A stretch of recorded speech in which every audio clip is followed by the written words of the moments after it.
violence and other kind of violence. Get away! I could be at work, at school, in my car. I can still get shot by the police. But I can get shot anywhere. So it is what it is.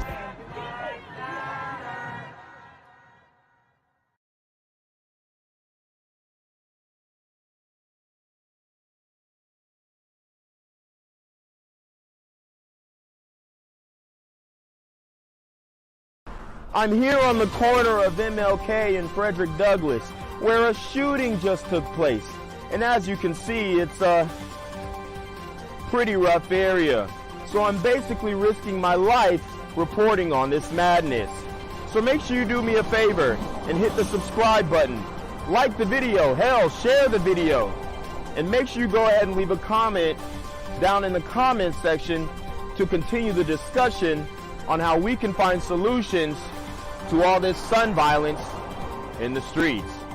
I'm Genquavius Jackson, here live, reporting from Atlanta, Georgia, BGZM News 17. Right, let's get into the video. Now to a scary incident that could have turned tragic at Dallas's Love Field. Police say a 37-year-old woman fired several gunshots, possibly into the ceiling, near the Southwest Airlines ticket counter. Wow. And I've told you guys before, you know you have a huge problem in your community, but in this case, in your community, when the women are starting to shoot ish up, okay?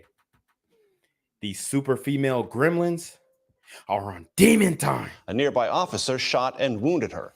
Brooke Rogers from our CBS Dallas-Fort Worth station has the latest. Tower, Chapter 5. Looks like we have a scene on the west side of the airfield. Looks like a shooting close by. Gunshots at Dallas Love Field Airport late this morning sent passengers inside and out into hiding, stopping all flights for several hours. It was crazy, man, because it was like chaotic. All of a sudden, we heard people run. 37-year-old Portia Odufuwa, who had been arrested for burglary in 2019, went into the bathroom near the Southwest ticket counter, put on a hoodie, and exited and began firing shots into the air. At this point, we don't know where exactly the individual was aiming. For the most of what we're seeing now, she was aiming at the ceiling, but there was several rounds that are found. A Dallas police officer on scene shot Odufuwa below the waist. Hey, so, I mean, at least he didn't aim center mass and put 60 in her, right? Shot her below the waist. So, you know, can you really complain at this point? Injuring her and taking her into custody. No one else was hurt.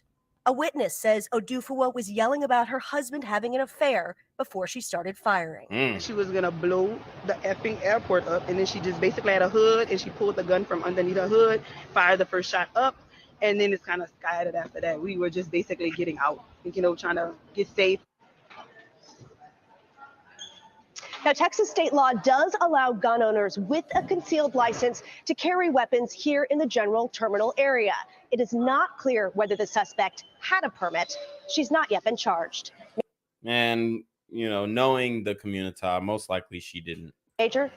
KTVT's Brooke Rogers, thank you so much. Yesterday, July 25th, at 10:57, Portia Odufuwa, 37 years old, arrived at Love Field Airport and exited a red Kia sedan. The preliminary investigation shows Odufuwa entered the terminal and walked into the restroom. About 5 minutes later, the suspect left the restroom wearing a black hoodie with the hood over her head and her hands in her front pockets. Wow. The suspect walked from the bathroom to the Southwest Airlines ticketing area and says she has an announcement to make. They got the whole thing on camera. And this is a terroristic act.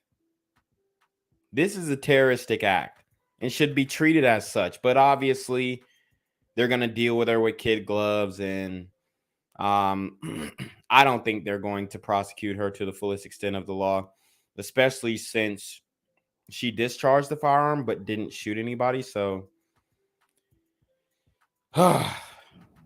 witnesses say Odufuwa started to ramble, talking about a marriage, incarceration, and that she was going to blow up the airport, and then pulls a handgun from her sweatshirt.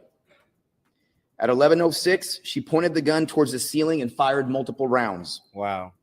Officer Ronald Cronin, a 15-year veteran of the Dallas Police Department, was in the immediate area. Wow.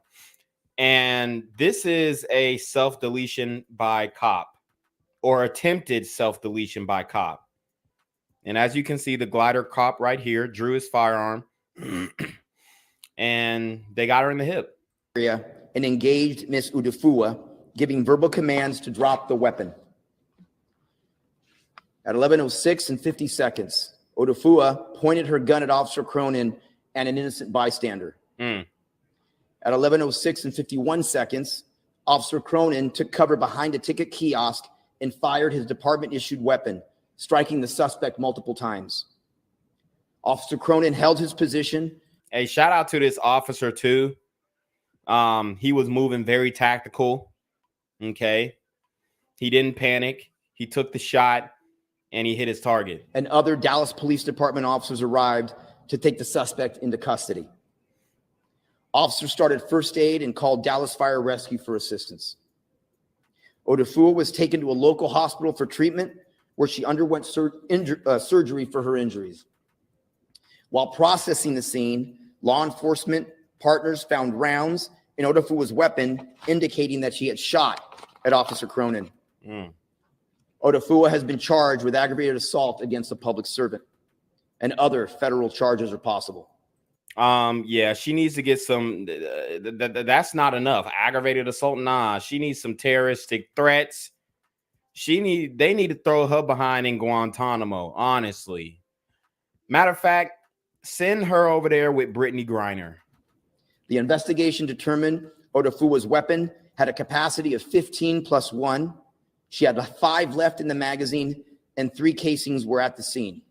The weapon was not registered to her. Today, this morning, at about 10:59, a 37-year-old woman gets dropped off, goes inside near the ticket counters in front of Southwest, goes at one point into a restroom, exits the restroom.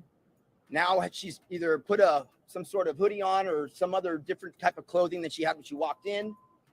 At some point, simultaneously, one of our officers is in the area.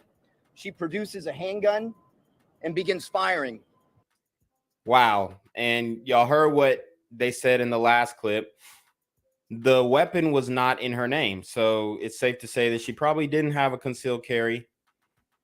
And this is just a nut job female who pretty much went into the airport and, tried to do an awful thing.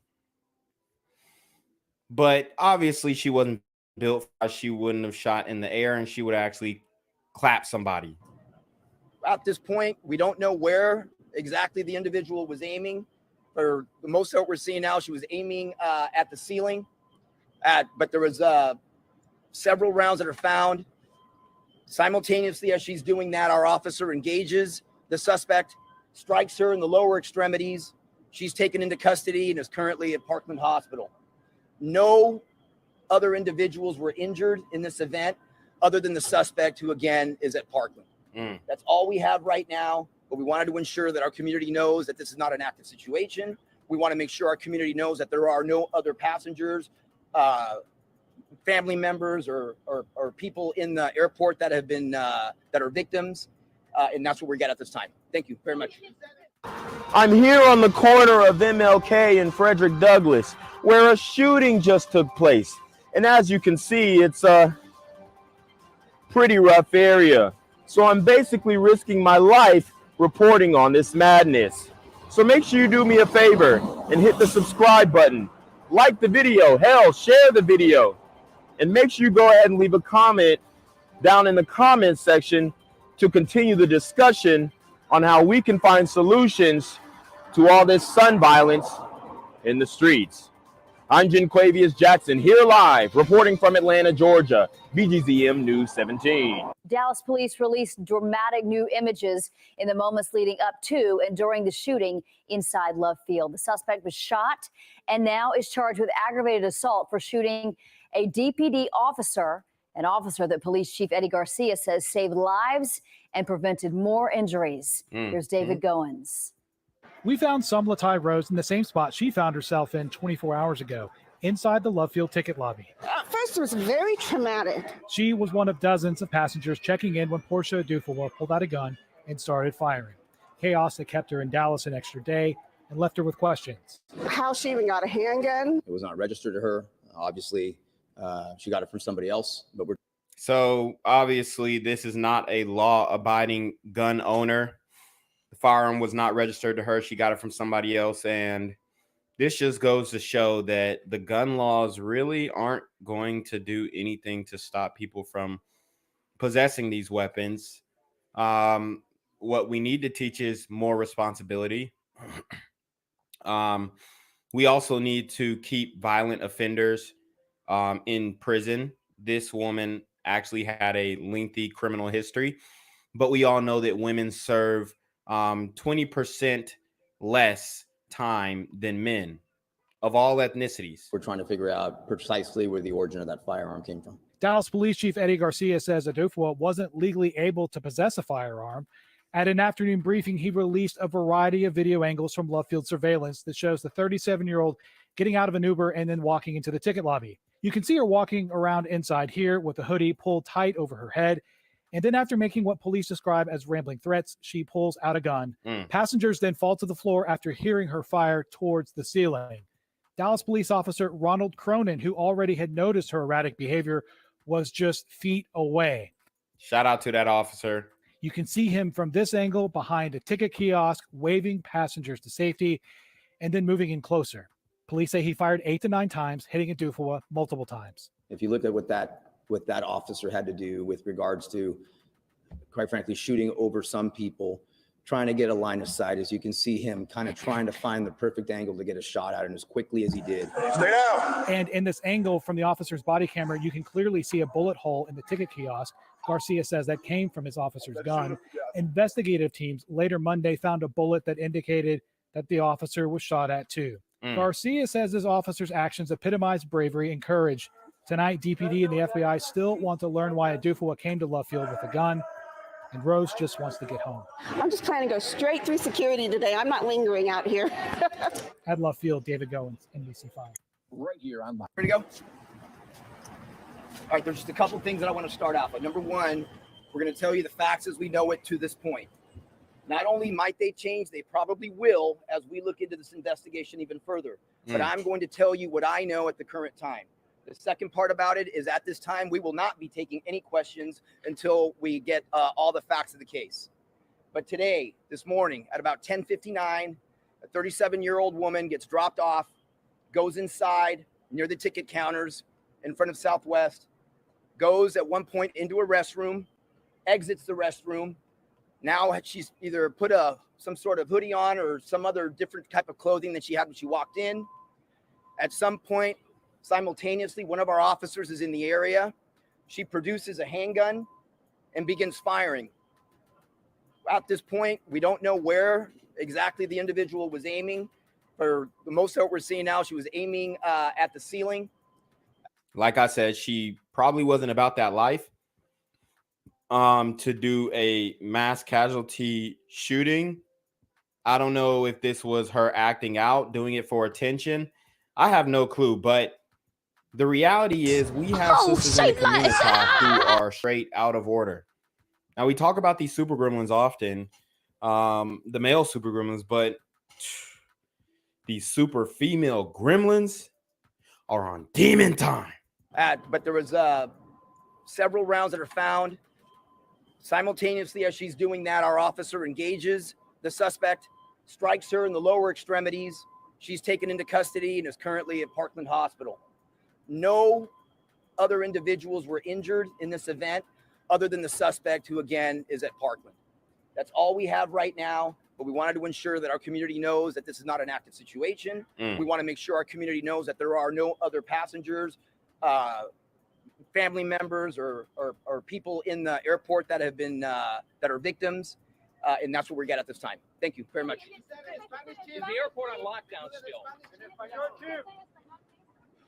En español, a las 10:59 por esta mañana. All right, that was a very quick Man, he spun around, came back, spun around, did it in Spanish. Okay. All right. Now, guys, we have even more bizarre news about this woman. Apparently, she says that she claimed to be Chris Brown's wife.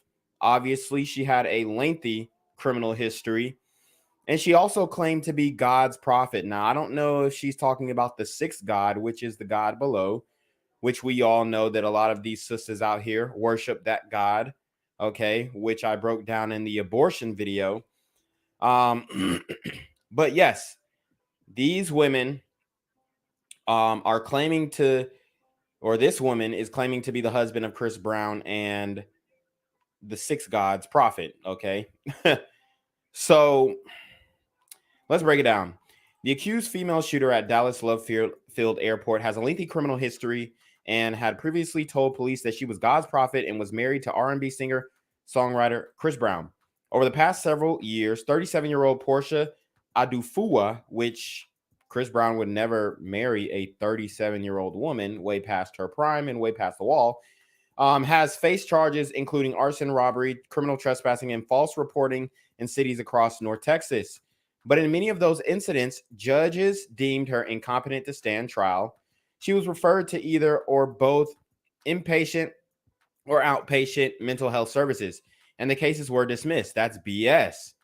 So just because they're unfit to stand trial and they are mentally ill, you can't prosecute them? Like, that's some BS. So you just throw them back out on the streets, and this is what she did, or this is what she does. I wonder how well these judges sleep at night, or if they sleep at all, because a lot of these judges have blood on their hands, okay, along with MLK Boulevard. But that's neither here nor there. The Dallas Morning News has reported, and as recently as last summer, a Dallas County judge ruled she was not a danger to others. Before she allegedly changed her clothes in the airport bathroom, pulled out a gun near a ticketing counter, and opened fire in the ceiling at about 11 a.m., Monday court records show Adufua had allegedly pulled a gun on a hotel front desk clerk in April 2021 at a time when she was homeless. Wow. So this woman is all full of surprises, and this is her, as you can see. We're not going to get into the rest of the article because, I mean, she's pretty bonkers. This is Looney Town. It's obvious to see that the light skin privilege did not work out well for her, and I hope this time they keep her behind locked up. Guys, be safe when you're traveling. Be safe when you're flying. Stay vigilant. Look for, things that stand out, because I'm telling you right now, like I said in the beginning of the video, in the community, if the women are acting out, then we have a huge problem. These super female gremlins are on demon time.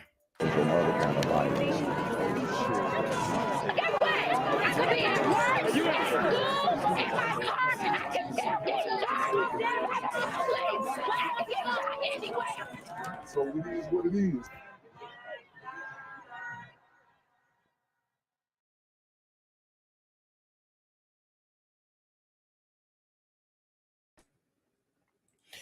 What's good, YouTube? It's a Black Gen Z Mindset. Make sure you go ahead and like, comment, share, subscribe, and let's get into the video. All right, guys. So today we are going to take a blast in the past, and we're going to compare and contrast. I know that was a bar. We are going to compare and contrast back in the day, okay, between 1950s and the 1970s to what is kind of going on today. Just want to give you guys an idea that a lot of things have changed, but a lot of things have stayed the same.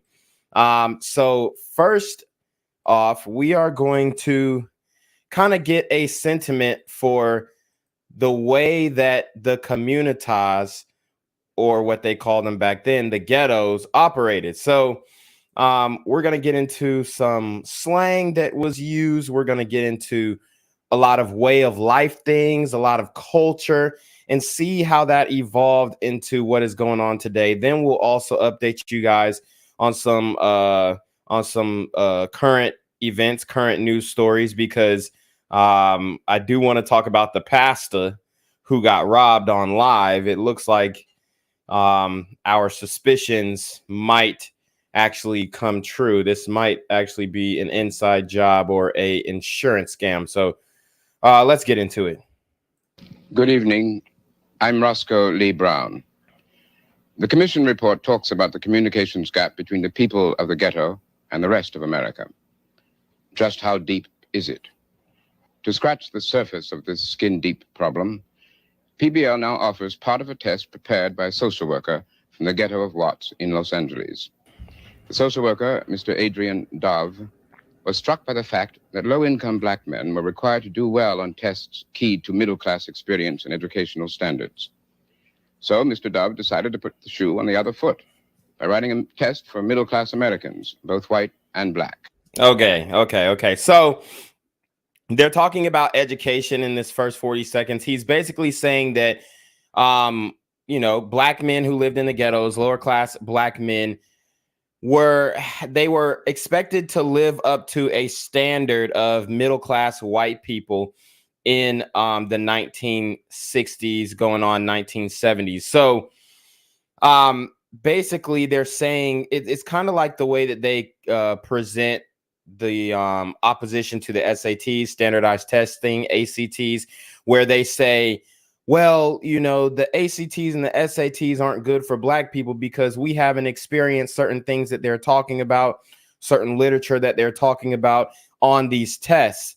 And I would just say to that, your parents, along with the school system, which is failing nowadays, but especially back then, your parents combined with the school system were put in place to kind of catch you up to speed as to the way that you should conduct yourself, the way that you should speak, and the literature that you should be into, the artists that you should look up and embrace. So now what he's doing on this show is he is basically saying, okay, well, if y'all hold us to a standard that we're not used to living by, then we're going to hold y'all to a standard. So basically he's saying, well, if black people can't pass your standardized tests, we're going to create our own test, and it's going to be a ghetto jive talk test. A ghetto jive talk test. I mean, this is in 1969. In my opinion, this is an embarrassing outlook on how to present this argument. So let me get this straight. Because the black men in the ghettos could not, compete with the standardized testing and common phraseology, diction, and whatnot, vernacular in these middle-class white areas, instead of saying, okay, let's learn this stuff, let's get it down so that we can pass it down to the next generation, so that we can move in this space and that space, because it's not even much about assimilating. It's more about being able to operate in every sector of the world. If I were to travel to a Spanish-speaking country, you best believe I'm going to have a Spanish-English dictionary on me. Even though I am a Spanish minor, I can, keep conversation, but I'm still going to want to be brushed up on the linguistics in that culture, in that area. It just makes common sense. So instead of doing that, they're saying, well, we're going to make a dumbed down test, basically a ghetto jive talk test, and see if the white people can pass that. And the problem with that is that type of the ghetto jive talk language and all that stuff changes like that. Okay. Like bitches were not saying period. Even 5 years ago,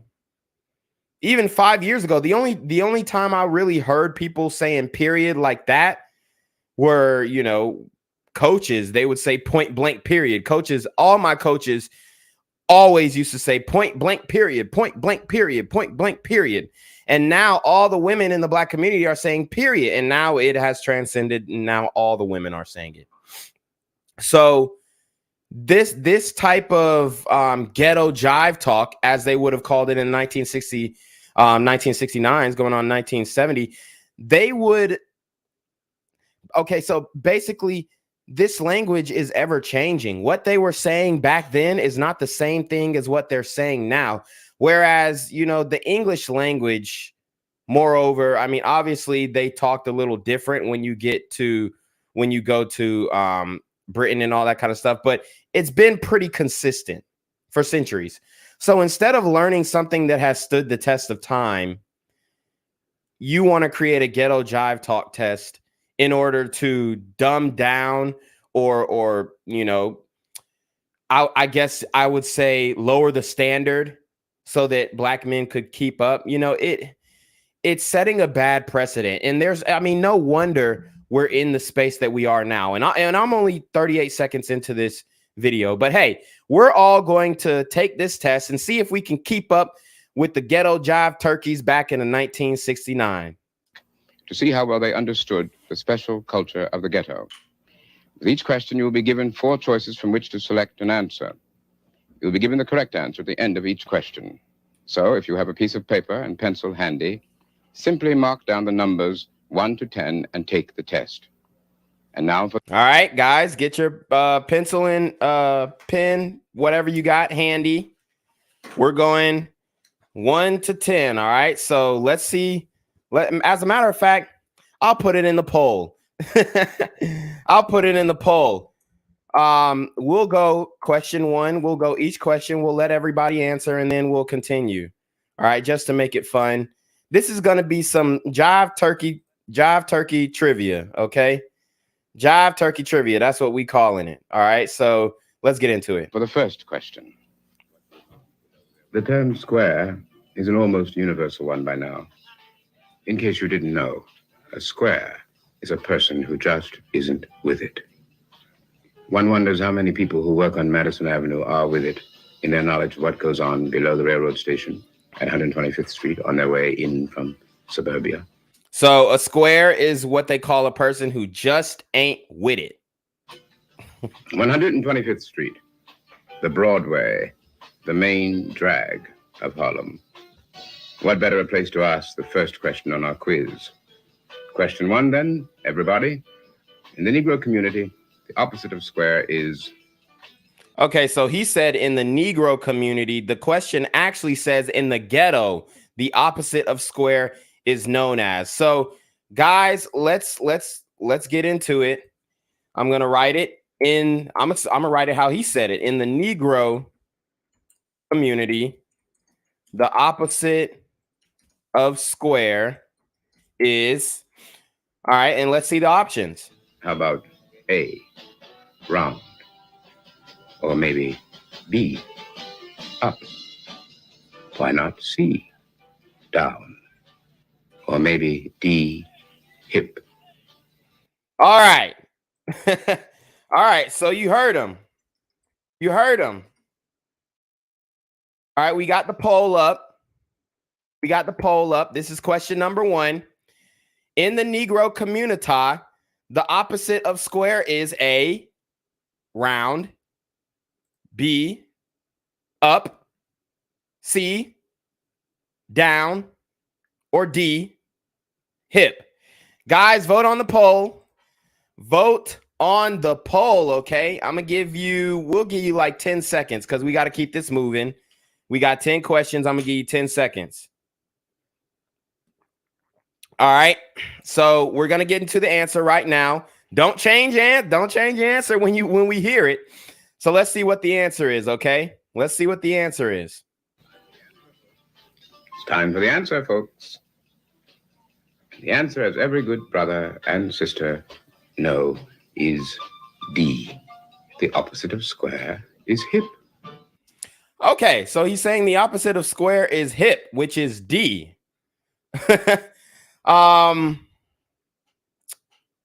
But now hip is like into it. Okay, so like you're cool. So hip is cool. The opposite of square is hip. Yeah, that makes sense. That makes perfect sense. Okay. A lot of people got it wrong. The poll results, it looked like now everybody changing their answers. All right, we got to end the poll. But it's okay. So most people got it right. 50% of y'all got it right. 41% said down. 8% said round, and B or 0% said up. So let's keep it moving. Let's keep it moving. Nowadays, soul music is the big thing in the Negro community. But jazz is always a favorite with the brothers. After all, they started it back in New Orleans. So here's question number 2. The nickname Bird or Yard Bird refers to only one giant of jazz. All right, so the nickname Bird, we'll just say Yard Bird, refers to only one giant of jazz. All right, might be too much to do the poll. Just put your answers in the chat because we got to keep it moving. So let's see. A, Lester Young. B, Benny Goodman. C, Charlie Parker. D, the Birdman of Alcatraz. Okay, so we got Lester Young, A, Benny Goodman, B, Charlie Parker, C, the Birdman of Alcatraz, D. Now, I think D is a trick answer. But, I mean, obviously, I know the answer because I've seen this video. But, guys, what you think it is? Do y'all listen to jazz? Are you hip? Are you the opposite of square? Are you hip to the ghettos and the Negro community in 1969? Let me know. All right? Let me know. We're going to get into the answer right now. The answer is C. And there he is, the man who blazed the trail for most of modern jazz, the one and only Charlie Bird Parker. When a black man's rapping it out to the brothers, a common comeback from the audience might be, "That's right, brother." Now, there's another way of saying this, which leads us to question 3. The following 4 choices complete the phrase which begins, "Tell it." A, as it is. B, how it is. C, like it is. D, straight. All right, so the third question is a fill in the blank. It is tell it, A, as it is, B, how it is, C, like it is, or D, straight. So, for example, it would be like, tell it as it is, brother. Tell it as it is. Or B, tell it how it is. C, tell it like it is, bruh. Or D, tell it straight, brother. So, guys, let me know what your answers are. We're going to keep it moving. Answer quick now. Answer quick. Me personally, though, when I first saw this video, I got it wrong. Okay? I got it wrong. So I'll just say that. The answer is C. Tell it like it is. Yes, tell it like it is, brother. Yes, tell it like it is, brother. I would have said tell it how it is. Or, yeah, I think I said tell it how it is. You know what I mean? But yeah, tell it like it is definitely sounds a lot better. From Monte Carlo to Vegas to Harlem, throwing dice is as popular a sport as throwing the bull. Which brings us to question 4. If you throw the dice so that 7 shows on the top, what's on the bottom? All right, so how many of y'all throwing dice still? I mean, they still throwing dice in the community when they can. I mean, me personally, I haven't seen dudes really throwing dice, which I know dudes still shoot dice, but I haven't seen niggas really shooting dice since, I would say about, I really started to see that slow down around like 2010. Okay, I really started to see that slow down around 2010, but you see the question, if you toss the dice so that the 7 shows on top, what's on the bottom? Is it A, 7, B, snake eyes, C, boxcars, D, 11? All right, so what do y'all got? A, 7, B, snake eyes, C, boxcars, or D, 11? I don't know if you guys were taught how to shoot dice and all that kind of stuff, but let me know your answers. To repeat question 4, the answer is A. Yep. 7, 11. Hope you didn't crap out on that roll. Oh, God. Now, here's another saying that you'll hear in the inner city, ghetto or slum or whatever you call it. Let's see if you know the answer to question 5, which goes, if a man is called a handkerchief head, he is. Now this one threw me off. I ain't never heard nobody get caught. I ain't never heard no nigga say, "Oh, handkerchief head ass nigga." Oh, handkerchief head ass nigga. I ain't never heard that. So let's see what the options are. A cool cat. B, a porter. C, an Uncle Tom. D, a preacher. Okay, so I think this one is kind of obvious. So A is a cool cat, B is a porter, C is an Uncle Tom, and D is a preacher. So to use it in a sentence, I would say, man, that nigga's a handkerchief head ass nigga. He a cool cat, right? Or, man, that's a porter. He a handkerchief head ass nigga, right? Or I would say for C, man, that Uncle Tom ass handkerchief head ass nigga. For C, and then D, boy, that man's a preacher, always wiping his face. Oh, handkerchief head ass nigga. So let me know what you guys think this one is, but to me, it's pretty obvious. Time's up, Master. And in case you haven't guessed, the answer is C. A handkerchief head is an Uncle Tom. There you go. So an handkerchief head is an Uncle Tom. And they're finna show you the number one Uncle Toms in the country at that time in 1969. So let's watch. And why, here they are. Damn, they did Aunt Jemima and Uncle Ben wrong. And obviously, as we know, they got rid of Aunt Jemima. They got rid of her. Next thing you know, they're going to get rid of Miss Butterworth too. And if I'm not mistaken, they got rid of Uncle Ben too. But shout out to my nigga Uncle Ben. You know I love that yellow rice. America's number one aunt and uncle.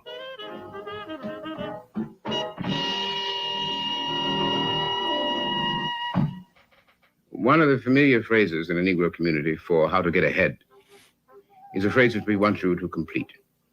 So for question 6, complete the following sentence. Quote, you've got to get up early in the morning to A, catch worms, B, be healthy, wealthy, and wise, C, fool me, D, be the first one on the street. All right, so you might have heard your grandmama say this one. You might have heard your grandmama say this one when you were trying to skip school waking up. Okay, so the question is, or it's fill in a blank. You got to wake up early in the morning to A, catch worms, B, be healthy, wealthy, and wise, C, fool me, or D, be the first on the street. So let me know what you guys think. What is the answer? What is the answer? The answer is C. You've got to get up early in the morning to fool me. Y'all heard that one. So that's something that my grandmama used to say. So I knew that one. So a lot of people got that one right.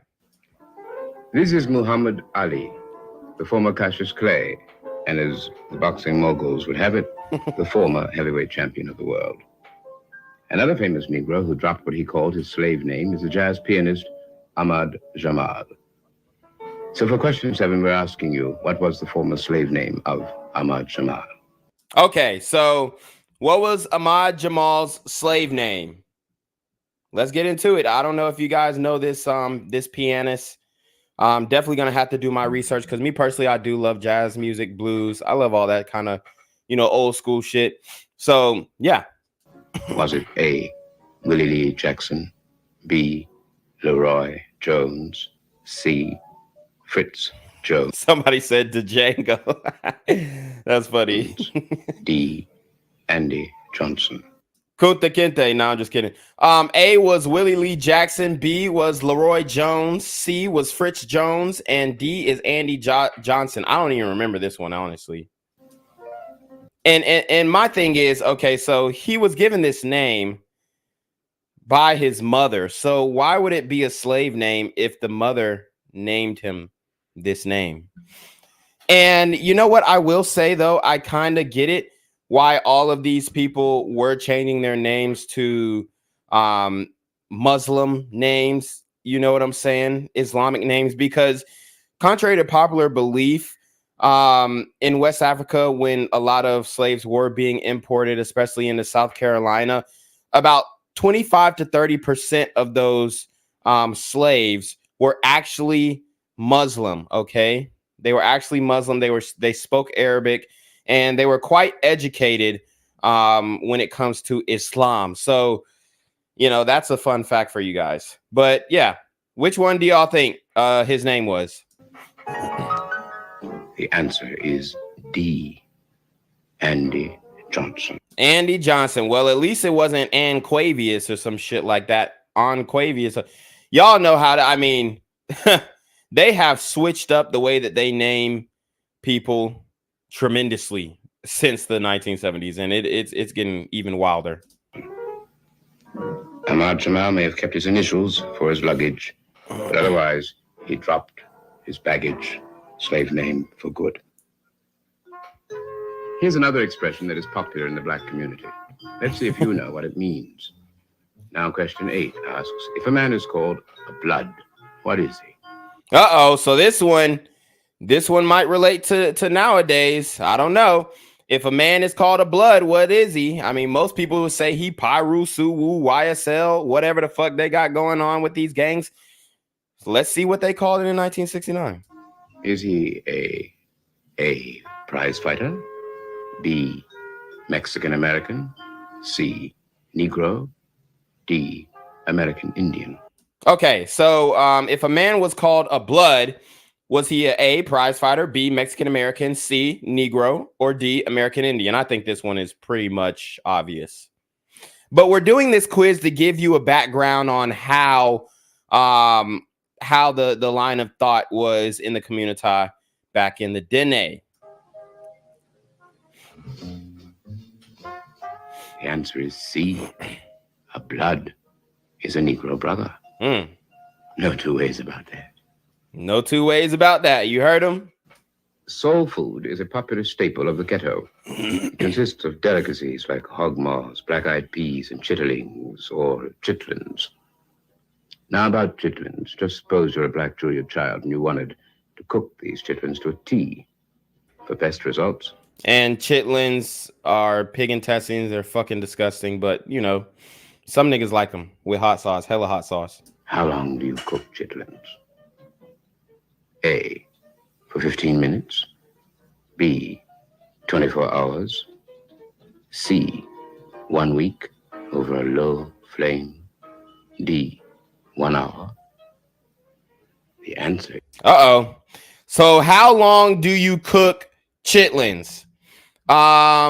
From my understanding, because my granddaddy used to cook chitlins for my brother because he was the only nigga in the house who used to eat them shits. I think it's 24 hours. I think it's 24 hours. You got to cook them bitches for 24 hours and stink up the whole freaking house, bro. It stinks up the whole house. It's so disgusting. There is B, 24 hours. There we go.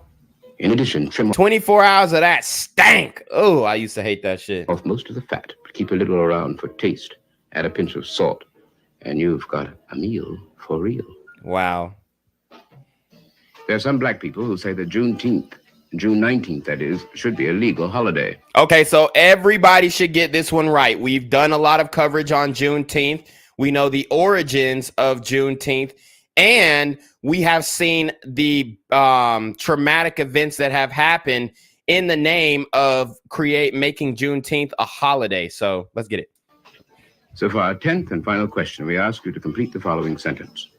Juneteenth should be a legal holiday because that was the day that A, Martin Luther King was born, B, Booker Taliaferro Washington was born, C, Lincoln freed the slaves, D, Texas freed its slaves. All right, guys, so we pretty much all know the origins of Juneteenth, so I don't want to see nobody getting this wrong. We did the story on the Mochella event that got shot up and the 15-year-old boy was killed at the Juneteenth celebration, and we went over this. So if you are an avid watcher and listener of my channel, then you should know the origins of Juneteenth. So let's see. I want to see them. I want to see them correct answers in the chat. Let's see. The answer is D. Juneteenth, or June 19th, was the day back in 1865 when General George Granger and his Union forces landed on Texas soil and freed the slaves. Nice. It is still celebrated by black folk down south. All right, guys. So y'all got y'all pen and paper out. Let me know how many you got right. Let me know how many you got wrong. And we will see if you could have made it in the 1969 slums or ghettos, as they used to call it. But what we call today, the community. Those who haven't lost their farms and gone north, that is. Well, how did you do? I passed. The test, that is. PPL suggests that anyone with 5 or more correct answers is in some kind of touch with the people of the ghetto, has been to lunch, perhaps. But if you had anything less than 5 correct, then we respectfully submit that in the jargon of the social worker who wrote the test, you may well be culturally deprived. And now for a non-scoring question which tells the score. Recently, Jet Magazine asked its black readers to answer the following question. The only readers were black. Guys, so they're gonna give us a bonus question, and I'm gonna make it fun. If you get this bonus question right, I will omit one of the questions, meaning you can transfer your answer for this bonus question to your other ones to increase your score so that you could have made it in the ghettos of the 1960s and 70s. What ethnic name do you prefer to be known by? Jet gave its readers these 5 possibilities. In what order do you think they were chosen by the Jet readers?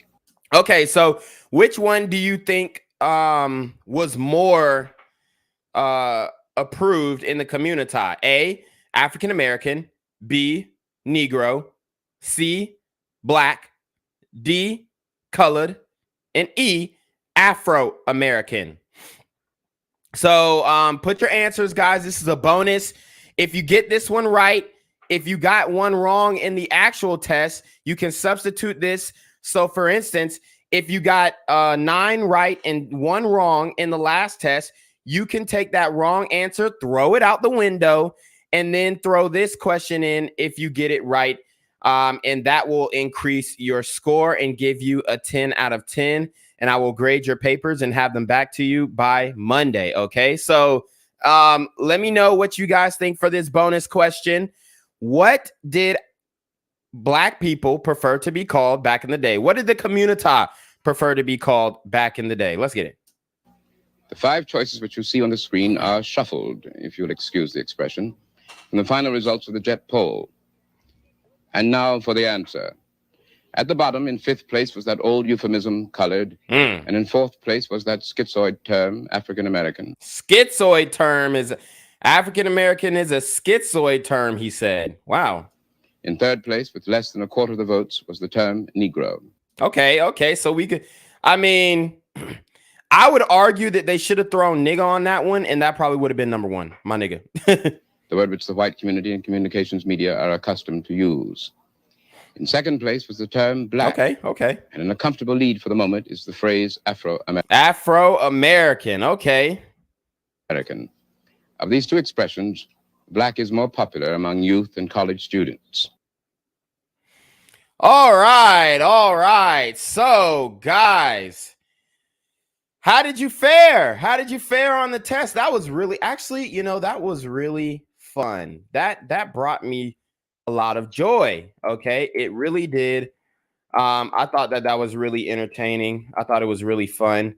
So we got to challenge each other on this panel, and I wanted to make a point there. I did want to make a point there. So if you pass that test, you probably wouldn't fare well on the SAT or the ACT. Okay, so I'll just say that right now. I will just say that right now. So we are going to give you guys some updates on current events before we get into the next story.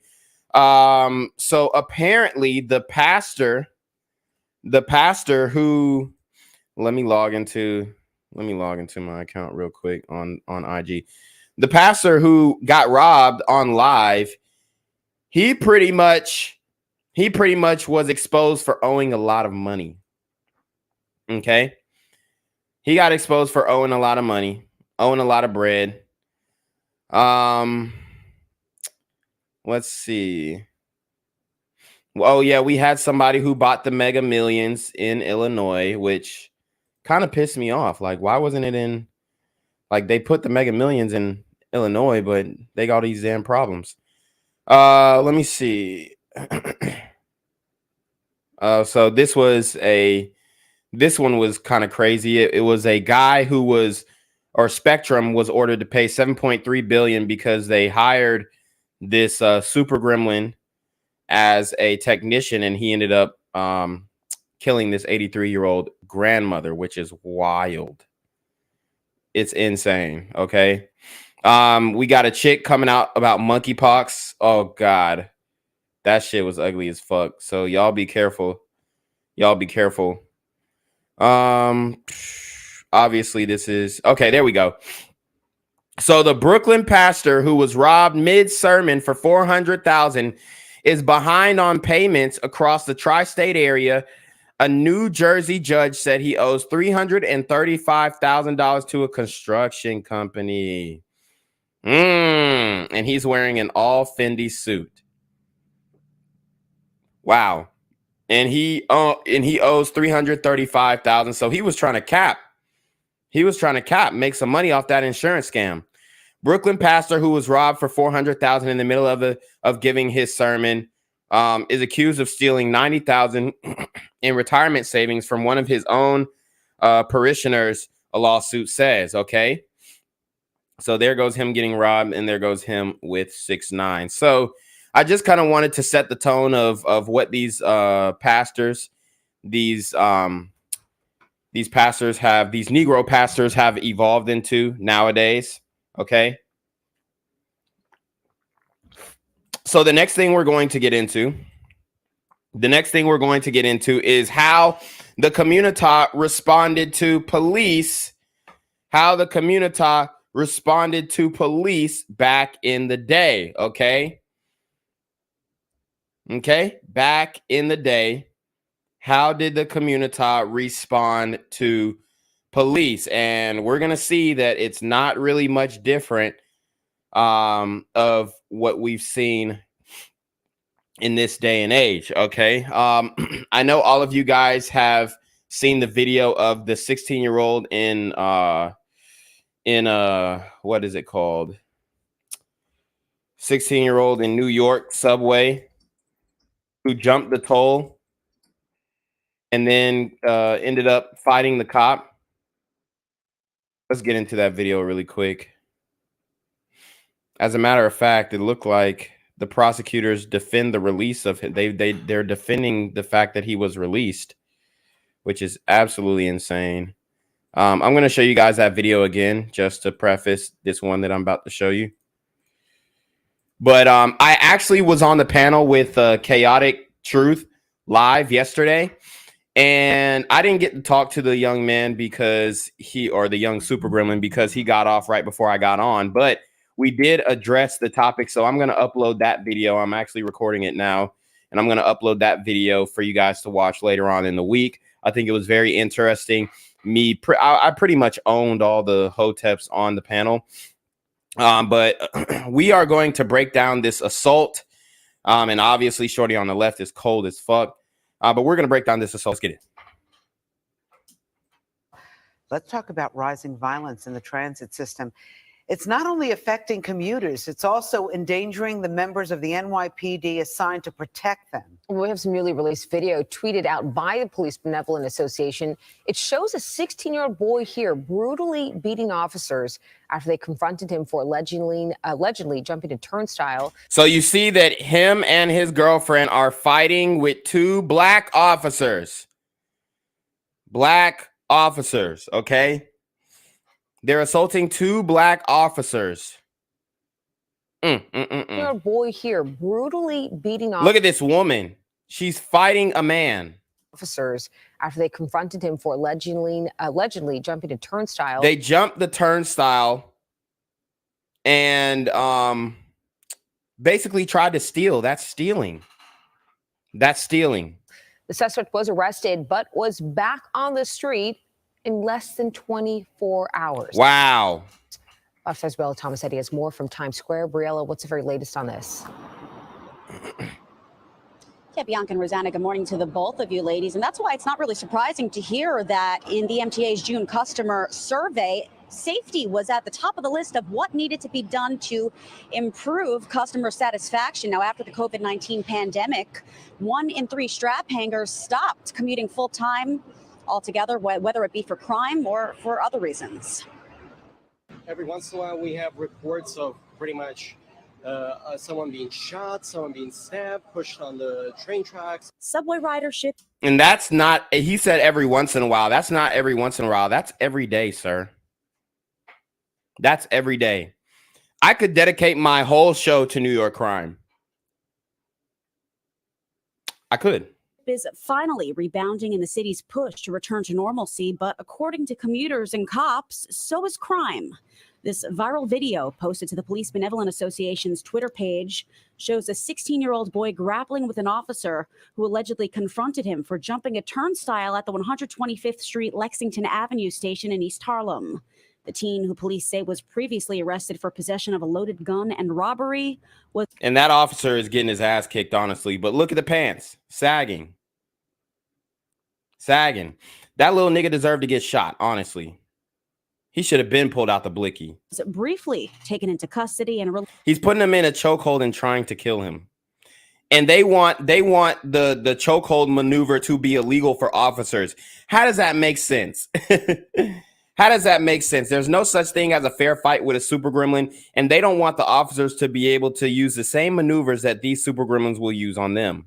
It's absurd. Released the very next day. It is getting a little crazy down there. And over the weekend, police say an intoxicated man harassing passengers at the Sterling Street station in Prospect Lefferts Gardens was stabbed after getting into an altercation with another man.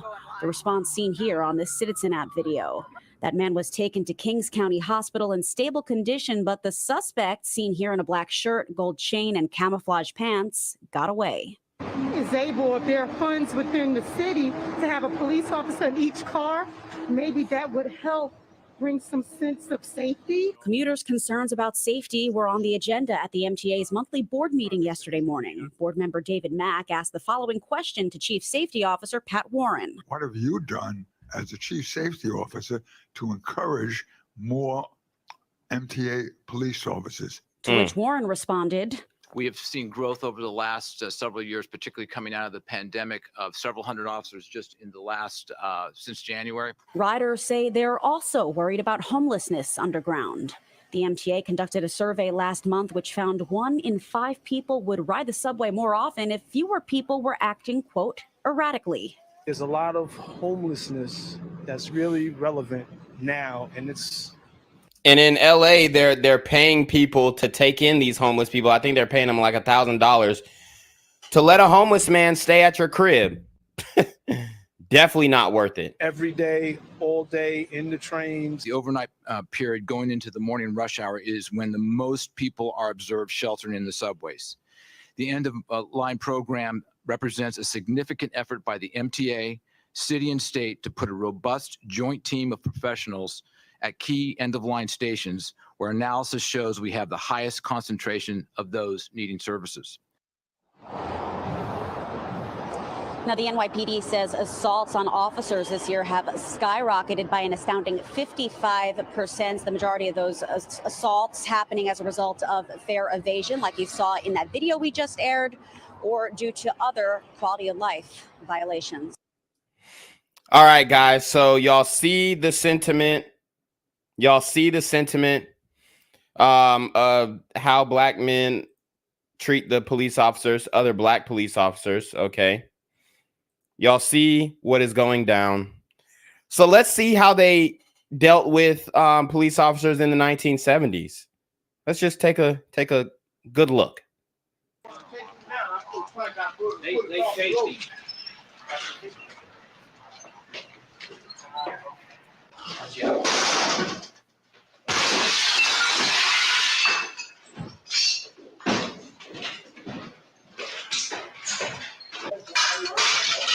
tell you, man.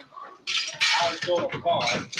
He hit this man's car, and he hit another man's car, and they chased him up here. Stop me. You pussy mother. So y'all hear it. He already cussing.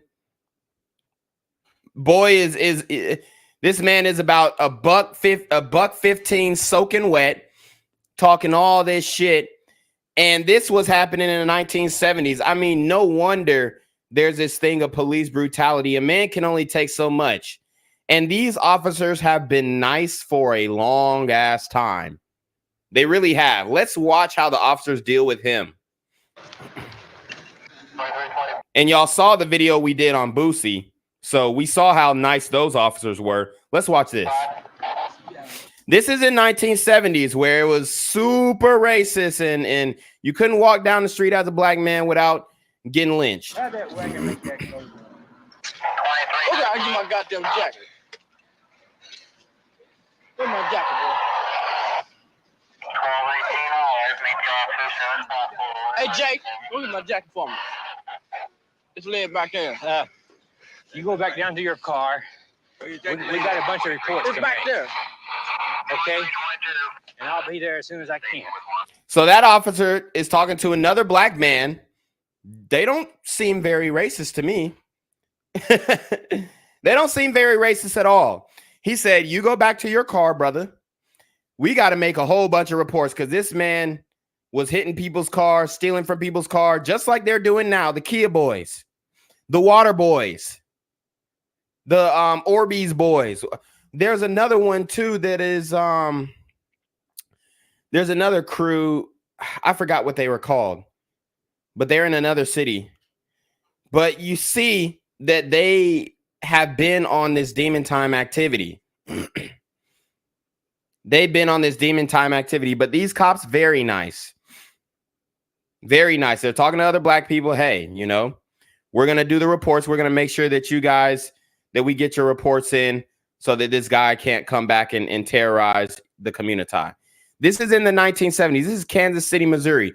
And absolutely, if we go to what's happening in Kansas City, Missouri right now, Lord have mercy.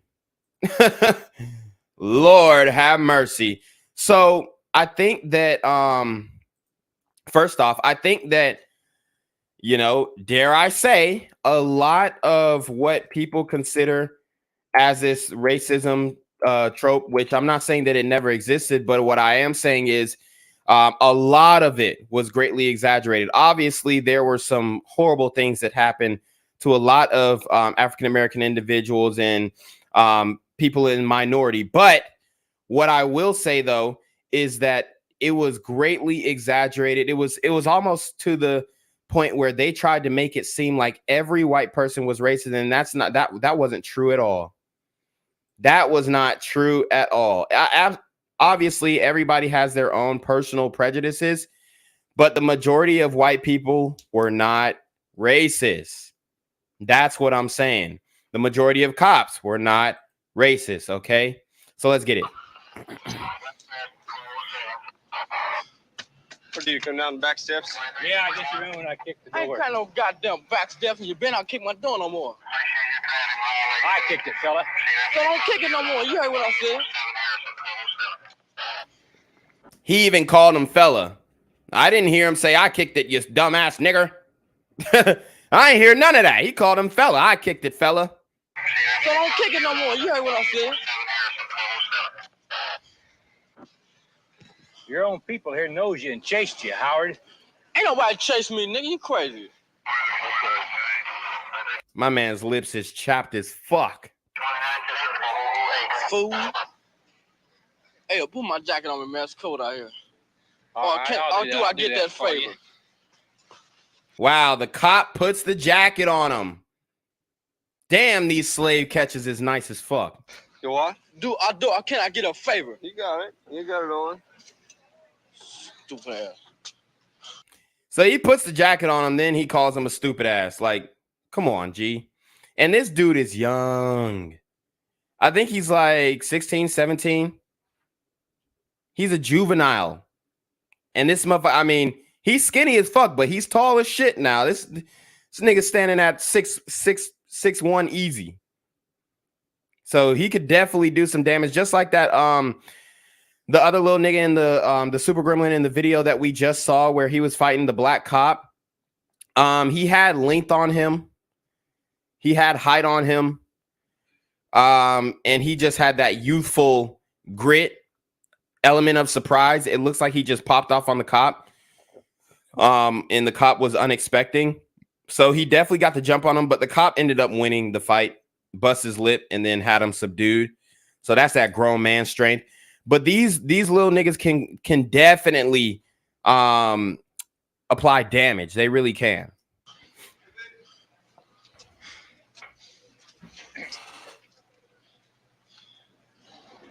Say, man, I'm killing you when I get out. You and your little punk brothers and that there. Car. You don't Jesus Christ. And there you go. These 1950s super gremlins were on demon time. He said, I'm killing you when I get out, to another black man. He said, when I get out, I'm killing you. And believe it or not, but these white cops were trying to stop that. They really were. Even in the 1970s, when they were supposed to be so racist. And like I said, I'm not saying that racism didn't exist, but I mean, when you look at this footage back in the day, does this little nigga move different than any other? Does he move different than any of these other super gremlins? No. No. This is in the 1970s, y'all. He said, I'm killing y'all when I get out. Say, man, I'm killing you when I get out. You and your little punk brothers and that there. Car. You don't believe you don't believe that I do something to you, ass little sissy ass cousin or brother, whatever you. So he said, you don't believe I'll do something to you? Ask your little sissy ass cousin or brother or whatever he is. So he must have did something to him. He ain't nothing but a punk himself. You run into my car, you can stop and talk to me. Hey, that's right, nigga. I got your handcuffs on too. Baby. Bitch, you raised mother. My car, I'd have shot you. Hey, that officer, he said, fuck this shit. You would have ran into my car, I would have shot your black ass. Energy. I mean, what are you gonna do when all the little niggas are like this? What are you gonna do? This is one motherfucker, but I guarantee there were a whole bunch just like him in the 1970s. Okay, for every 3 upstanding brothers, we got 3 upstanding brothers right here. These look like some respectable brothers. They're elders. They fought for their rights. They fought for their civil rights, and they just trying to have a good living. Okay, they just trying to have a good living. But you got niggas like this who said when he gets out, he's going to kill them. These are 3 for every, I would say for every 5, it's 2 brothers like that. Okay. Like the nigga with the chapped lips looking like he got herpes. It's 2 brothers like that. And back in the day, I'll say out of, it's 1 in 4. Nowadays, it's more. Did I do something to you, ass little sissy ass cousin or brother, whatever you. He ain't nothing but a punk himself. You run into my car, you can stop and talk to me. Hey, that's right, nigga. I got your handcuffs on too. Baby. Who does this remind you of? Boosie. Bitch, you raised mother. My car, I'd have shot you. Yeah, I would have shot back too. Yeah, would you? You're a killer. Yeah, I'm a killer. You heard him. And this is why black men was getting their ass beat by the police. Straight up. I mean, come on, y'all. Are we going to look at what actually happened? Or are we just going to overlook all the negative interactions that these super gremlins continue to have with these officers. Nowadays, you got more black officers and they're getting the same treatment as the white officers. He said, I would have shot you if you broke in my car. He said, I would have shot back. He said, oh, yeah, you're a killer, huh? He said, yeah, I'm a killer. Then he got a little rough with him. Yeah, I would have shot back too. Yeah, you're a killer. Hard. Yeah, I'm a killer. All right. Somebody pushing me, man. What's wrong with you? Hands off me.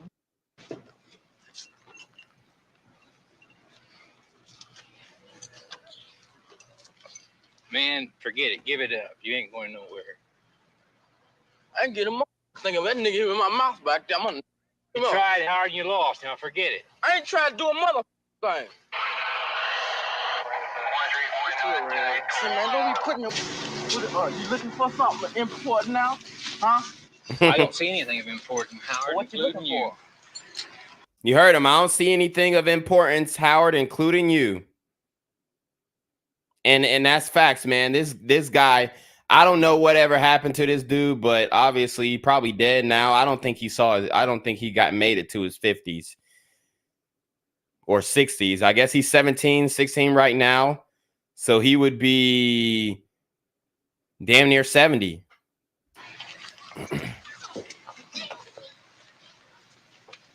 Not once has he been called out of his name. Not once has a cop said the N-word to him or anything like that. This is 1970s. Great officers. Shout out to these officers. Doing their damn job. Keeping the community safe. Respect. Would it mean too much to after get the goddamn hand off me? Yeah, I would. What'd you say? Give my stocks out my pocket, man.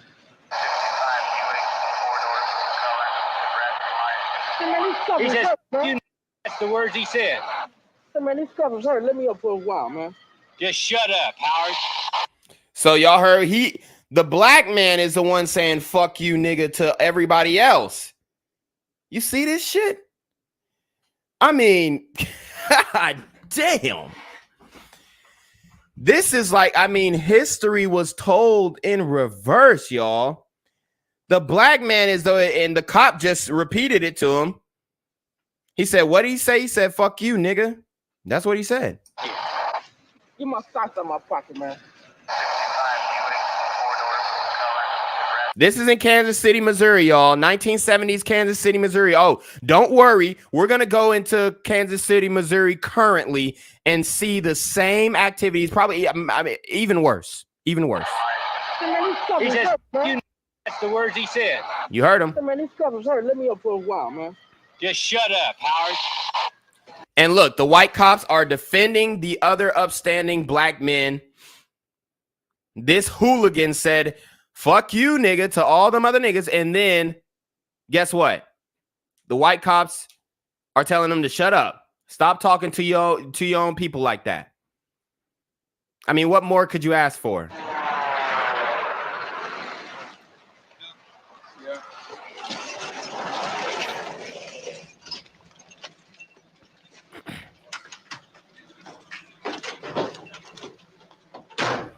Take him to ABS and we find how old he is.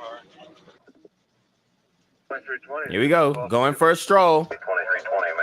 We're going downtown, y'all.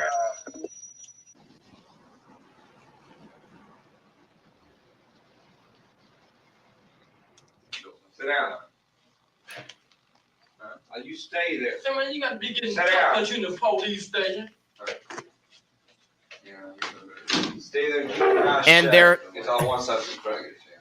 They're filming it, y'all. This is the 1970s. They're filming it. They've got a lot more film than people really think. You know what I'm saying? There's a lot of film like this. Black men have been acting like this for a long time. I'm sorry to say. And it wasn't all back then. It was definitely a minority back then. But now it's just grown tremendously into this snowball effect where there are just way too many super gremlins on demon time. I'm gonna do you just like I did Southern cop. I ain't gonna call his name.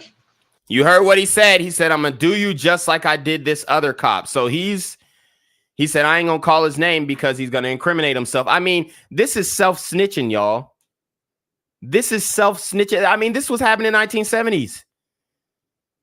This was happening in the 1970s. Jesus. I'm gonna do you just like I did Southern cop. I ain't gonna call his name. What are you gonna do to me? You threatening me?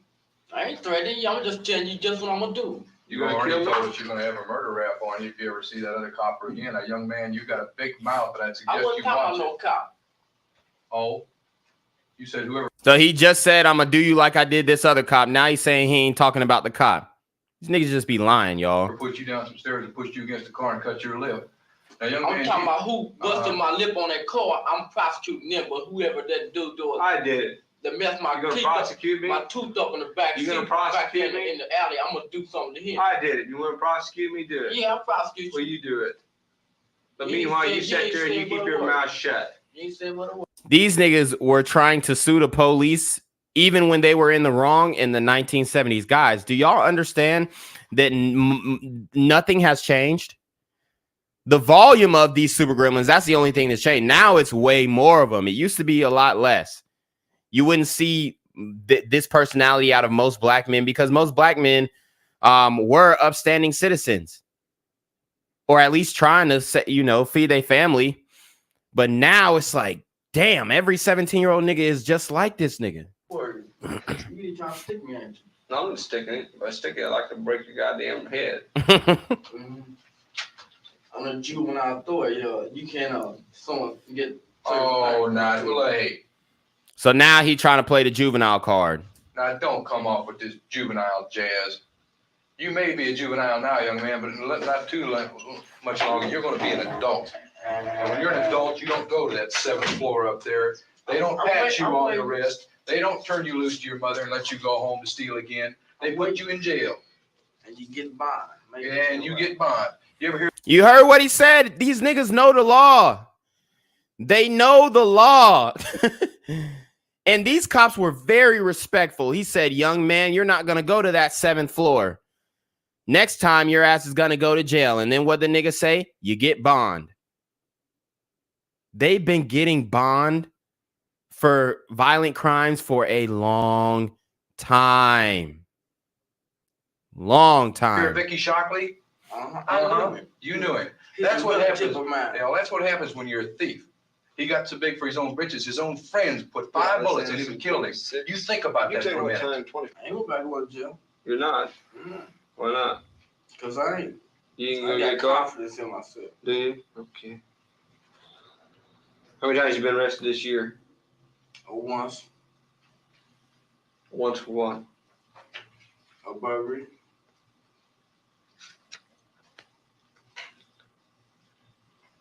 What did it do to you? Let you go? Pat your hand? As usual. As usual, huh? They let him go for a burglary, y'all. This was in the 1970s. Now this shit is on steroids. Now tell me again how black men were being framed in the 1970s and 80s. And please explain to me how. Please. You like that, huh? You think that's great being juvenile, huh? I can do it if I was older. My cousin did it. I can do it too. Who's your cousin? And there you have it. There you have it. I would do it if I was older. My cousin did it, and I'll do it too. Then kill him.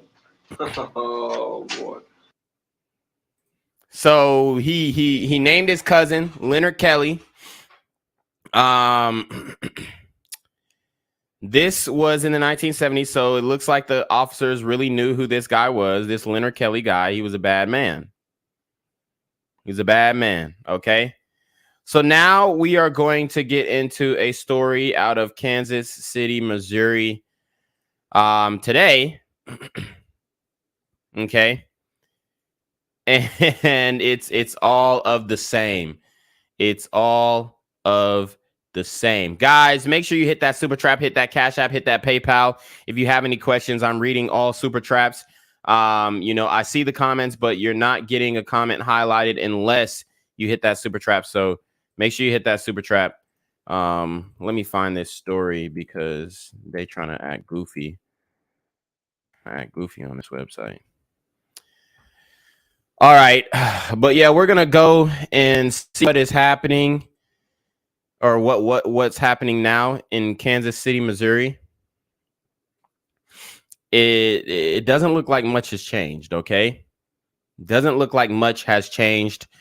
We do need one super trap to keep the motivation levels high to get through the rest of this stream. So I'm going to go to a brief intermission, guys. I'm going to go to a brief intermission. We will be right back with this story. And we're going to allow Genquavius to give us a break. I'm here on the corner of MLK and Medgar Evers, and it's a very tranquil scene compared to just a couple hours ago where a drive-by shooting just took place. Excuse me, I'm getting live updates as we speak. I've just been updated to the amount of casualties from this drive-by shooting, and I'm getting reports that 2 people were actually declared deceased and 27 others were shot and injured, but are in stable condition. And although we must pray for the families of the fallen, we must also praise God for the aim of the super gremlin. If you want to know more about the victims of this crime, make sure you add BGZM News 17 on Patreon at www.patreon.com/blackgenzmindset. Also, don't forget to like the video, share the video, subscribe to the YouTube channel, and comment on the video to continue the discussion on how we can find solutions to all this gun violence in the streets. For more hard-hitting news coverage from the community, by the community, I'm Genquavius Jackson, here live, reporting from Atlanta, Georgia, BGZM News 17. And cut. All right, dog. Let's get the out of here before these niggas come back. Whoa. Yo. Whoa. Ain't that nigga J? Nah, that ain't me. That ain't me. He just went live That with ain't that me. funky ass suit on. That's that nigga. That's not me. Hey, get that nigga. Genquavius Hey, Jackson, on that here nigga, live, man. reporting from Atlanta, Georgia. Pray for me. Kansas City, dangerous situation caught on camera for one Kansas City family. When I heard him, I'm like, what's going on? Wow. More than 15. That's what they're doing now. Just like that. Just like that.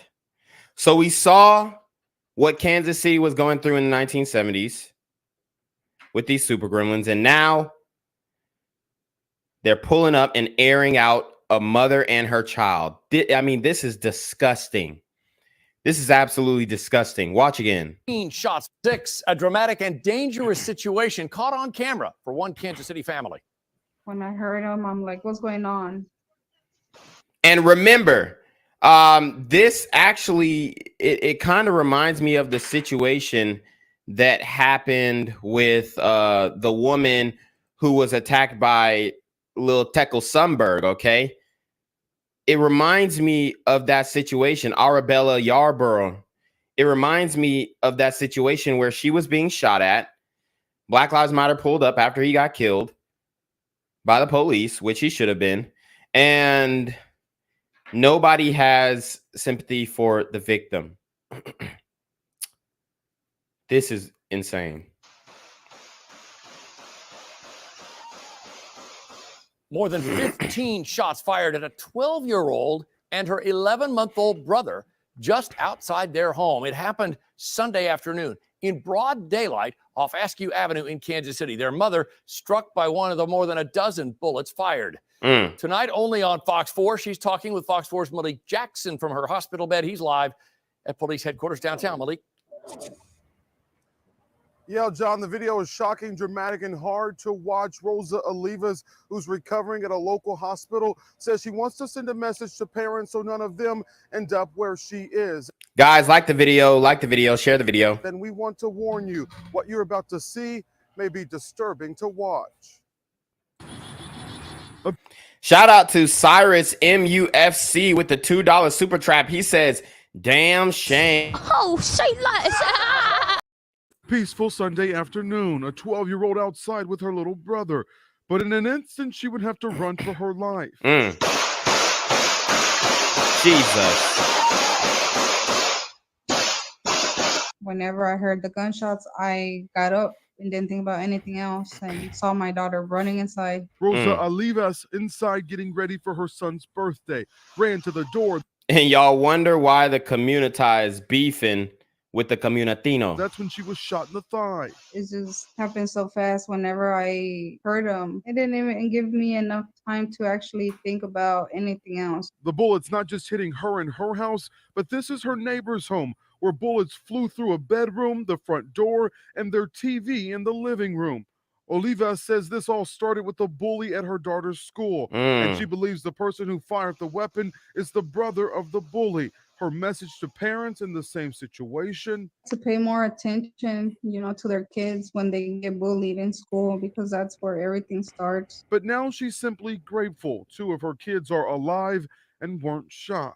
All I could say is that was God that grabbed my 2 little babies and flew them inside the house. Calling her daughter a champ for holding on to her brother while bullets were flying. She's a hero.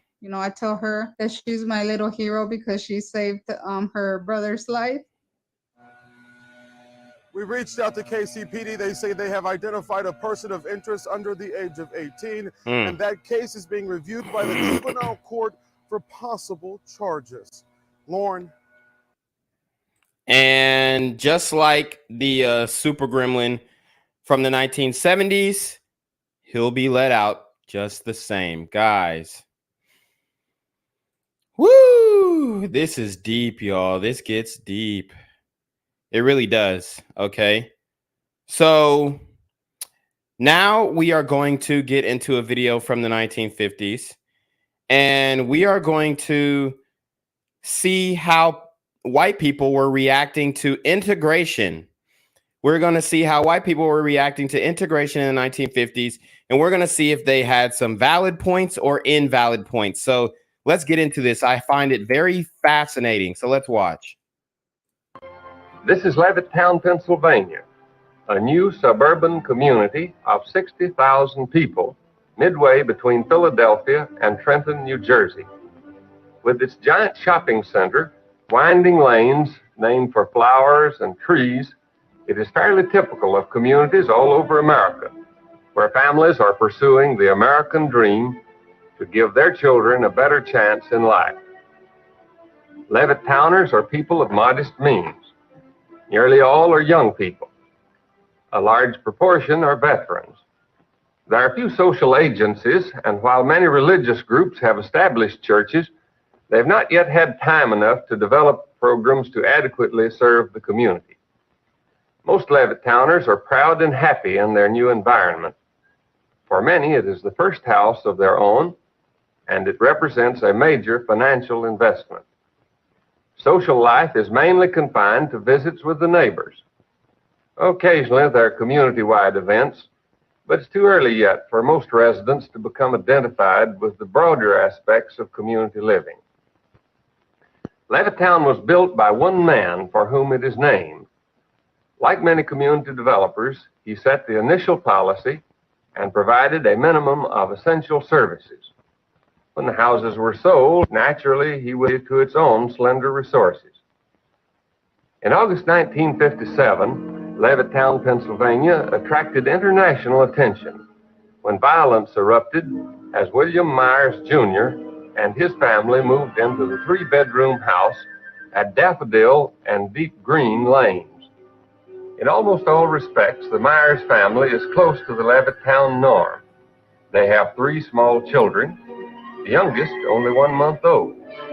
Myers served for 2.5 years in the Army and was discharged as a staff sergeant. He works as a laboratory technician and is studying for a degree as an electrical engineer. Shout out to Dat Hip with the $5 super trap. He says, or she says, raw or race war is coming to America against Sunmen. Oh, say less. His wife, Daisy, is a college graduate. The Myers home is modestly furnished, and their late model family car was bought on time. They're very close to the Levittown norm, except in one respect. William Myers Jr. and his family are Negroes in an all-white community. Levittown reacted in a number of ways to the new arrivals. There were several hundred who congregated on the street in front of the Myers house, and there were those among them who felt strongly enough to throw a rock through the picture window. But there was another large group who were repelled by this kind of behavior and organized to help Levittown accept its first Negro neighbors. Shout out to Cyrus MUFC with the $5 super trap. He says, when I was 2 in the Bronx, 2 Latinos were shooting and the bullets went between my legs and didn't hit me. My mom sent me to go live in Jamaica with Pops. Woo! Oh, say less. The vast majority of Levittowners went peacefully about their daily activities. But in the stores and at the schools and on the front lawns, Levittowners discussed the Myers. Well, I first read a small article in the newspaper that the first colored family had moved into this community.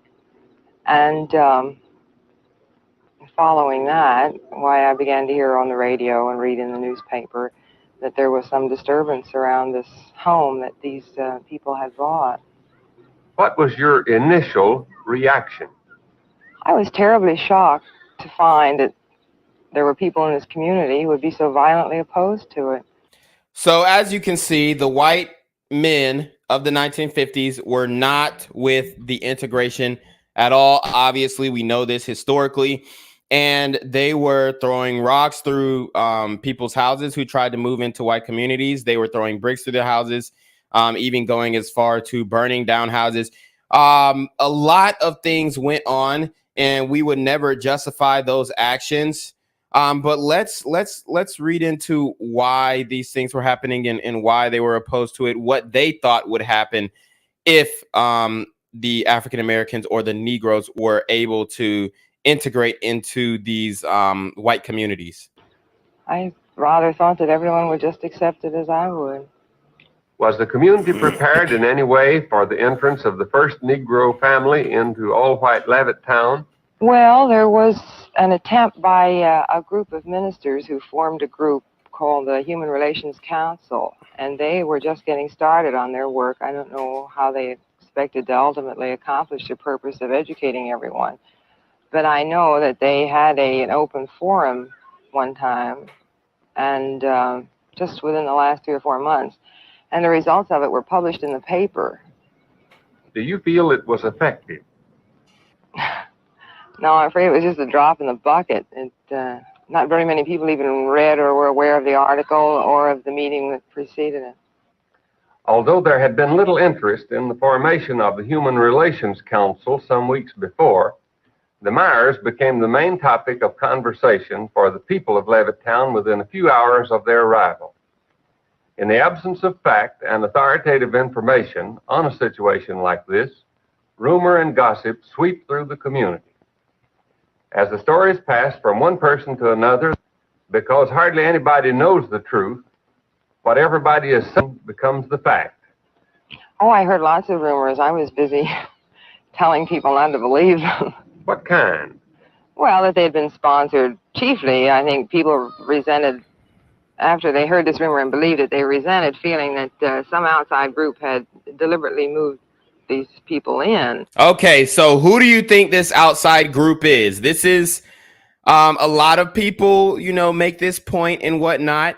Who was the outside group that were taking African Americans and, throwing them into all white communities as a case study or to set a precedent and really push for integration?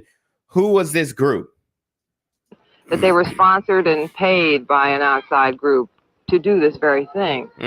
And I had been told on good authority that wasn't true at all, and so I told people that it wasn't true.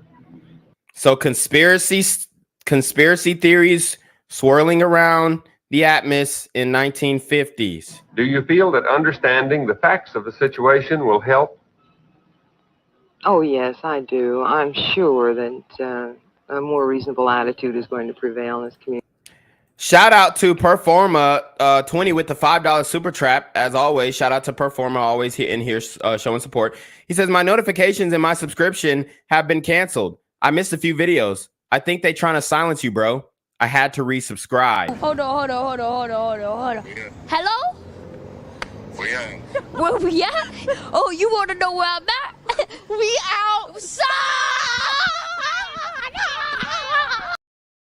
Yes, I am absolutely being silenced, if you will, for lack of a better term, shadow banned, because I'm really bringing a different perspective that nobody else is bringing, in my opinion. So I really appreciate your support, Performa. Guys, make sure you guys hit that notification bell. Make sure you guys subscribe, resubscribe, maybe create another channel and subscribe, because they are definitely manually unsubscribing people from my channel. And they're trying to stop my trajectory, stop my algorithm from busting out the bando, and you know it's pretty crazy. So, And I have great faith in the people here, and that they'll soon find out there's nothing to be afraid of. Some view the incident calmly and indicate acceptance of the facts. But for others, the Myers moving into Levittown constitutes an infringement of their own liberties.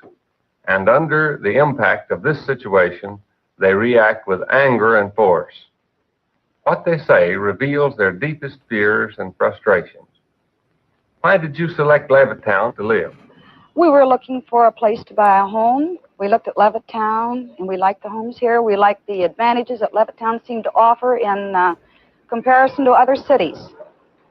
And we understood that it was going to be all white. We were very happy to buy a home here.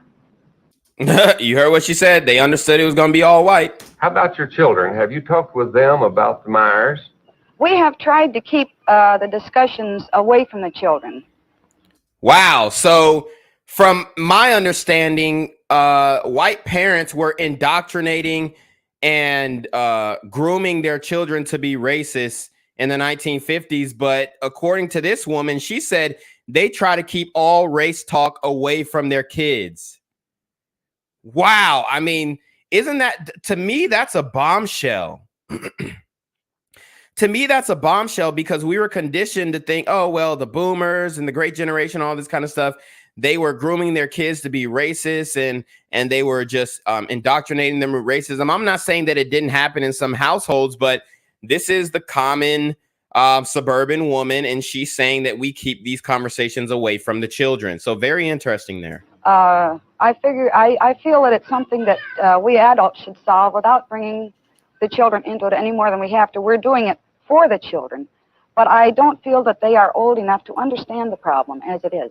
Do you think a Negro family moving here will affect the community as a whole? Definitely. In what way?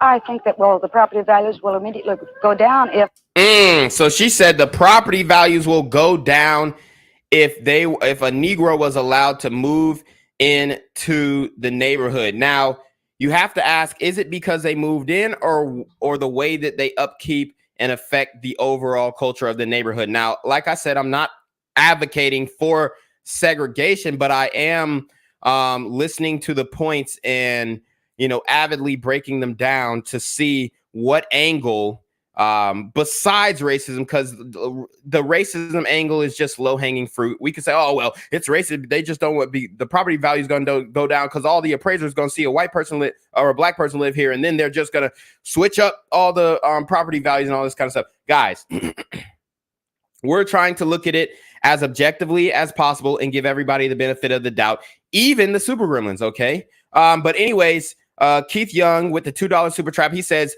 it's nothing to be afraid of. Oh, say less. If they are allowed to move in here in any number. Can you give a basis for that judgment? Yes, we used to live in Washington, D.C., and we saw a very good example of that there. Wow. So they said they used to live in D.C., which is Chocolate City, and they saw a very good example of the property values going down or depreciating because African Americans were moving in. Was it because African Americans are moving in, or was it how they upkept their community? So let's continue. The repetition of an experience that was distasteful. Is there to be no escape from living near Negroes? And what of the dream of middle-class respectability? If a Negro family can afford what you can afford, how do you justify your feeling of superiority? The illogic of one's own position becomes apparent, and in self-justification, the old tribal myths are invoked.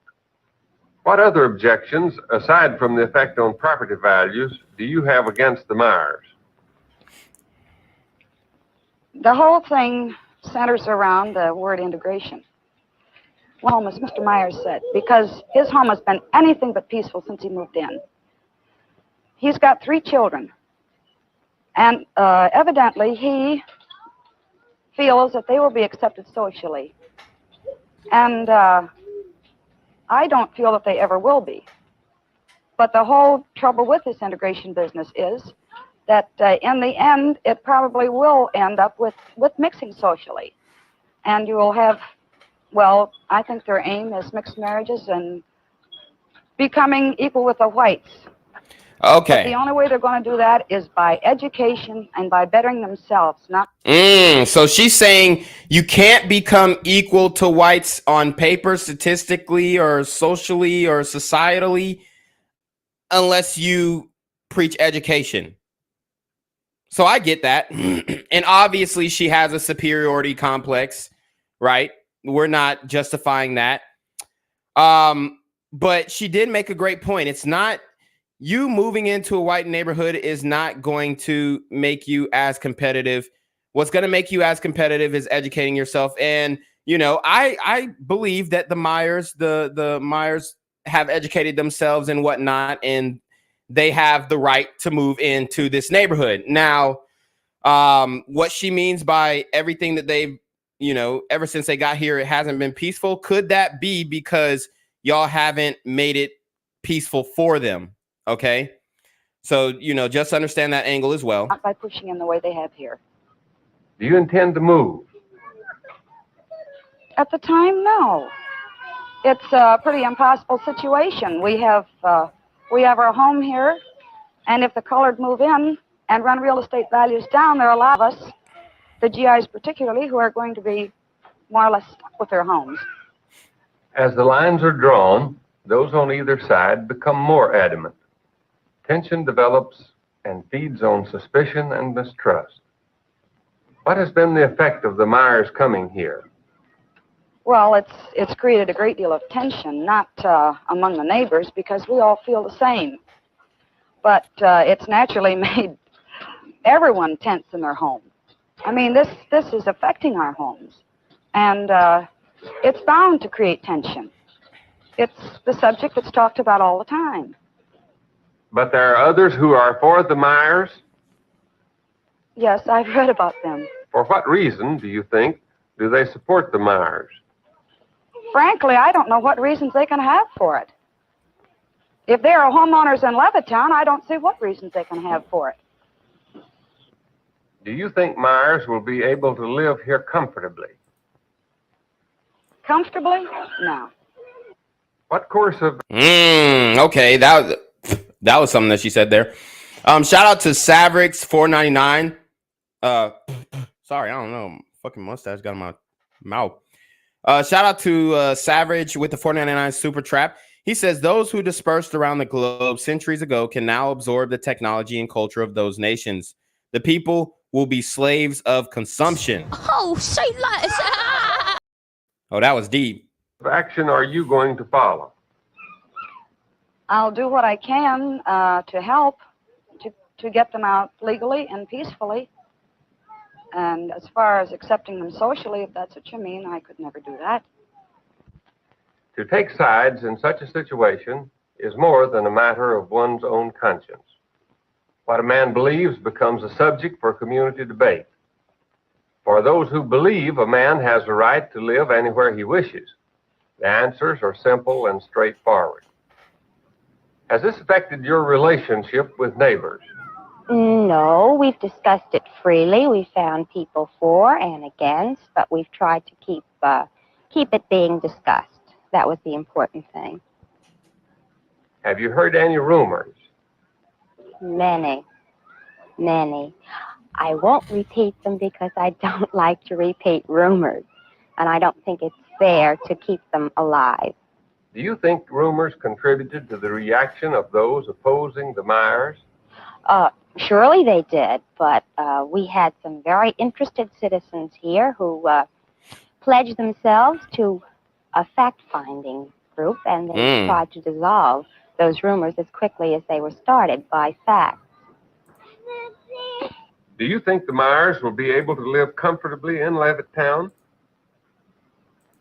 I think so. I hope so. I think the majority of people here will grow accustomed to it and realize that, they can be good neighbors, which I'm sure they are. And I think the majority of people here are not the violent group that we have heard so much about. Do you think the Myers staying in Levittown will affect property values? I don't think that the Myers have anything to do with the property decreasing or increasing. I think it's purely a white problem, not a Negro problem. In what way? I think it is the feeling of the majority group which will influence the property, not the minority group. Those who want an integrated community take their stand based on their own deep feelings of what a community should be. Do you feel that the Myers will lead to large numbers of other Negroes coming here? No, I don't think so. I think that there will be probably a normal entrance and not a deluge. I mean, people who want these homes will come here. It's not what people say that, influx. There won't be any such thing. There'll be a normal, I hope, and because I would like to see an integrated group here, and I would like to see, my child, and I hope my children go to and live in a group that is representative of the world, and not being an integrated group, it is not now a representative of society. Of course, we've all discussed this, and we've all said that the answer to the problem is eventually when you find that there are no more areas to which a white person can move without having a Negro family in. Well, that would be the best end that there could be to segregation. Okay, so that last bar that she dropped was a little much. She said she wants it to be so that you can't go nowhere. You can't go anywhere without there being a black family. Now, I think everybody should have the right to live where they want to live as long as they can afford it and they keep up with the property. But what I will say, though, is a lot of times people will start to follow, like, my cousin live out here and he say it's nice. So then they start coming over and then the city goes to shit really quick. Okay. Now, is that because more black people move over there? It's arguable. Okay. You can really make the argument for it. But the problem is the people who pretty much don't have shit go over there and then they fuck the whole city up. All right. Now you can find some very peaceful black and white towns. But what I would say is ultimately for me, like, I'm definitely going to want to live in a place where it is not too many niggas because I know what that comes with. And this is not even me saying, oh, well, I don't want to be around I mean, honestly, bro, it's tough. It's tough to say, okay, the place that I want to live, I want it to be safe. I want it to be clean. And then I want it to be around all my people. It's just not going to happen. It's not feasible. From what I've seen, okay, you're not really going to go into a community and shit's going to be working the right way Trash ain't gonna be on the street. Niggas ain't gonna be outside hustling, sagging, doing all this extra shit. And it's sad to say. It's sad to say. I mean, even in the 1970s, we were seeing the same attitudes that we see today. And I am not trying to be around shit like that. Okay. So I'm going to move to a place where it's a very small population of Sunmen, and I'm going to live happily ever after. Okay. And that's just how it is. That's just how it goes. And I think that most Black people aspire to that, whether they want to believe it or not. That's why they say, oh, when you leave the hood, don't go back. I ain't going back to the hood. I'm the only nigga who made it out the hood, because they saying na na boo boo to all the niggas who are still in the hood. Why? Because they don't want to live around you niggas. Why do all these athletes go and move into millionaire neighborhoods where there are no Black people and they're surrounded by whites and Asians? There's a reason for that, okay? And it's not necessarily, oh, you hate your own people or you racist. No, it's not that. It's just you understand what comes with living around niggas. Jealousy, crabs in a barrel, niggas trying to kill you for what you got and what they don't have. All right. We see in LA now they're getting bold, going to Malibu, going to Hollywood, going to all these very expensive areas in Cali and hitting licks on Black people, white people. It doesn't fucking matter. So these niggas definitely reduce the quality of living in mass. Now, in this situation with the Myers family, one family is not going to destroy the neighborhood. But what happens is the Myers family tell their cousins, then they tell their cousins who tell their cousins. Now everybody trying to move up in the neighborhood, and the property values will go down. And it's not because they're Black, it's because they're not keeping up with their property. And is probably something that will happen in the future, perhaps in the near future. For some, the answer is tremendously complicated, tied up in a maze of past associations and present influences. Sometimes opinions are expressed with grave misgivings and a sense of guilt. The past slips through despite what is said. Being for Myers can be difficult if one's background rejects this decision. Some of the people are definitely against integration. And they have told my children that they have to marry niggers. And my child doesn't even know what a nigger is, but from the sound. Damn, so this is the first white person to use the N-word. All right. First, after all these black and white videos, here we go. Let's get it. And it's a bitch. It has scared them, and they have come home just crying. Mommy, do I have to marry niggers? And my answer in handling all the fears that children come in is that you can marry whomever you wish. Wow.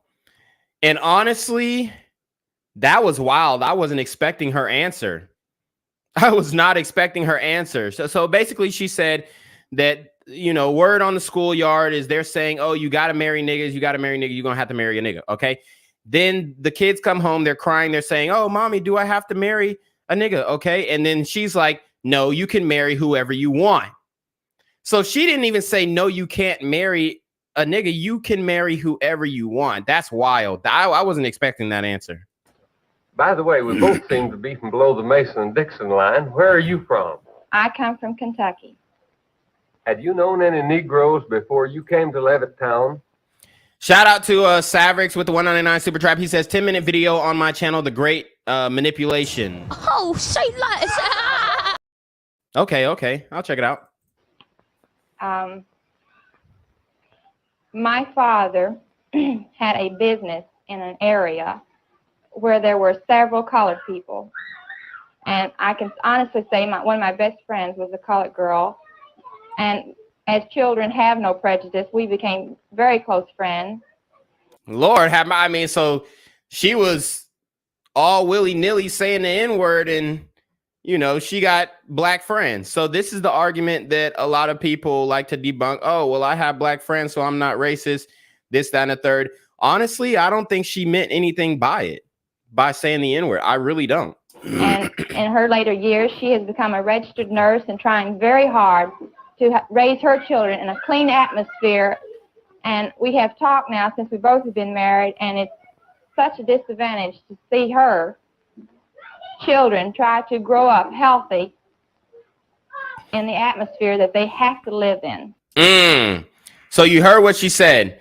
It's so hard for, she has a black friend and that woman is raising children. And she said, it's so hard. It is so hard for those kids to grow up in a healthy environment, living around niggas. That's what she means by that atmosphere. She means living in the slums, living in the ghettos, as we covered earlier.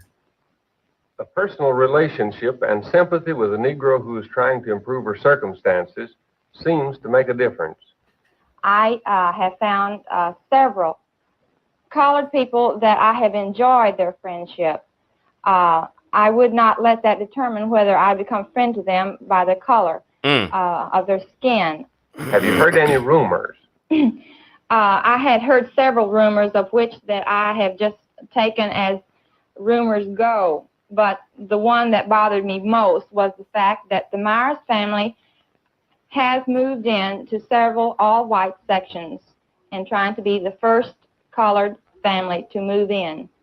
Wow. So basically they're saying that the Myers family are being paid to travel to different white communities and do this, which you got to start somewhere, right? I get it. But that just kind of fuels like the conspiracy thought process. Who's paying for their travel expenses?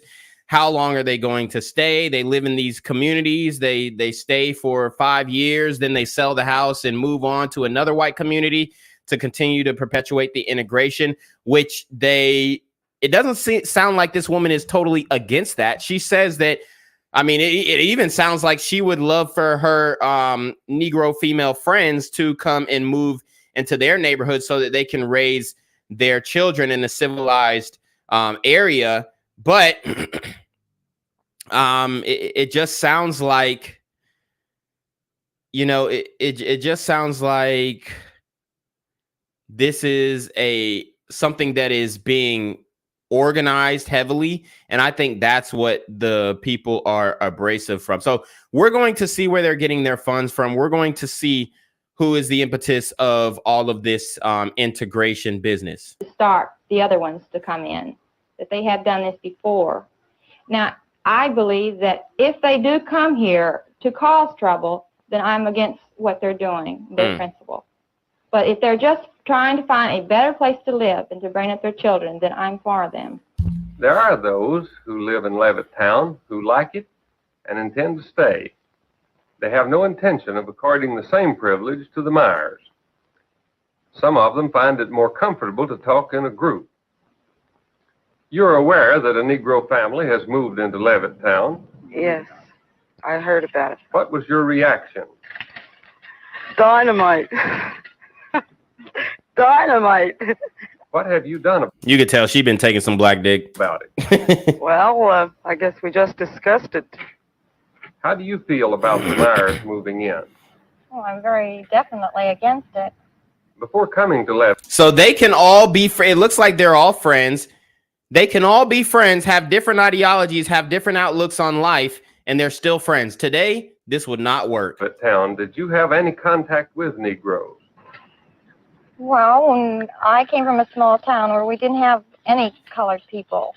And at that time I had, I had no feelings either way. But while we were waiting for our house to be built, we lived in Trenton for 9 months. Uh-oh. And, that was my Trenton, New Jersey, y'all. Trenton, New Jersey. first contact with them, both in work and going through colored sections to work. And I was very happy I was moving into an all-white community. Have you ever discussed the Myers at home? So she said she had a bad experience in Trenton, New Jersey. Y'all New Jersey niggas done fucked it up for the rest of us. God damn. Home with your children. Never before in our house was anything mentioned, pro or con, about colored people, because I feel that they have to be in contact with them to a certain extent, and why should their minds be prejudiced? But since they have moved here, they have heard remarks, and Well, I'm afraid that they are going to dislike the idea. Okay, so she said her kid, they didn't mention anything about it in their household, but the kids have overheard talking and now they're against it. Shout out to Alexander Barron with the $3 or the €3. He says bluebirds fly with bluebirds, Muhammad Ali. Oh, say less.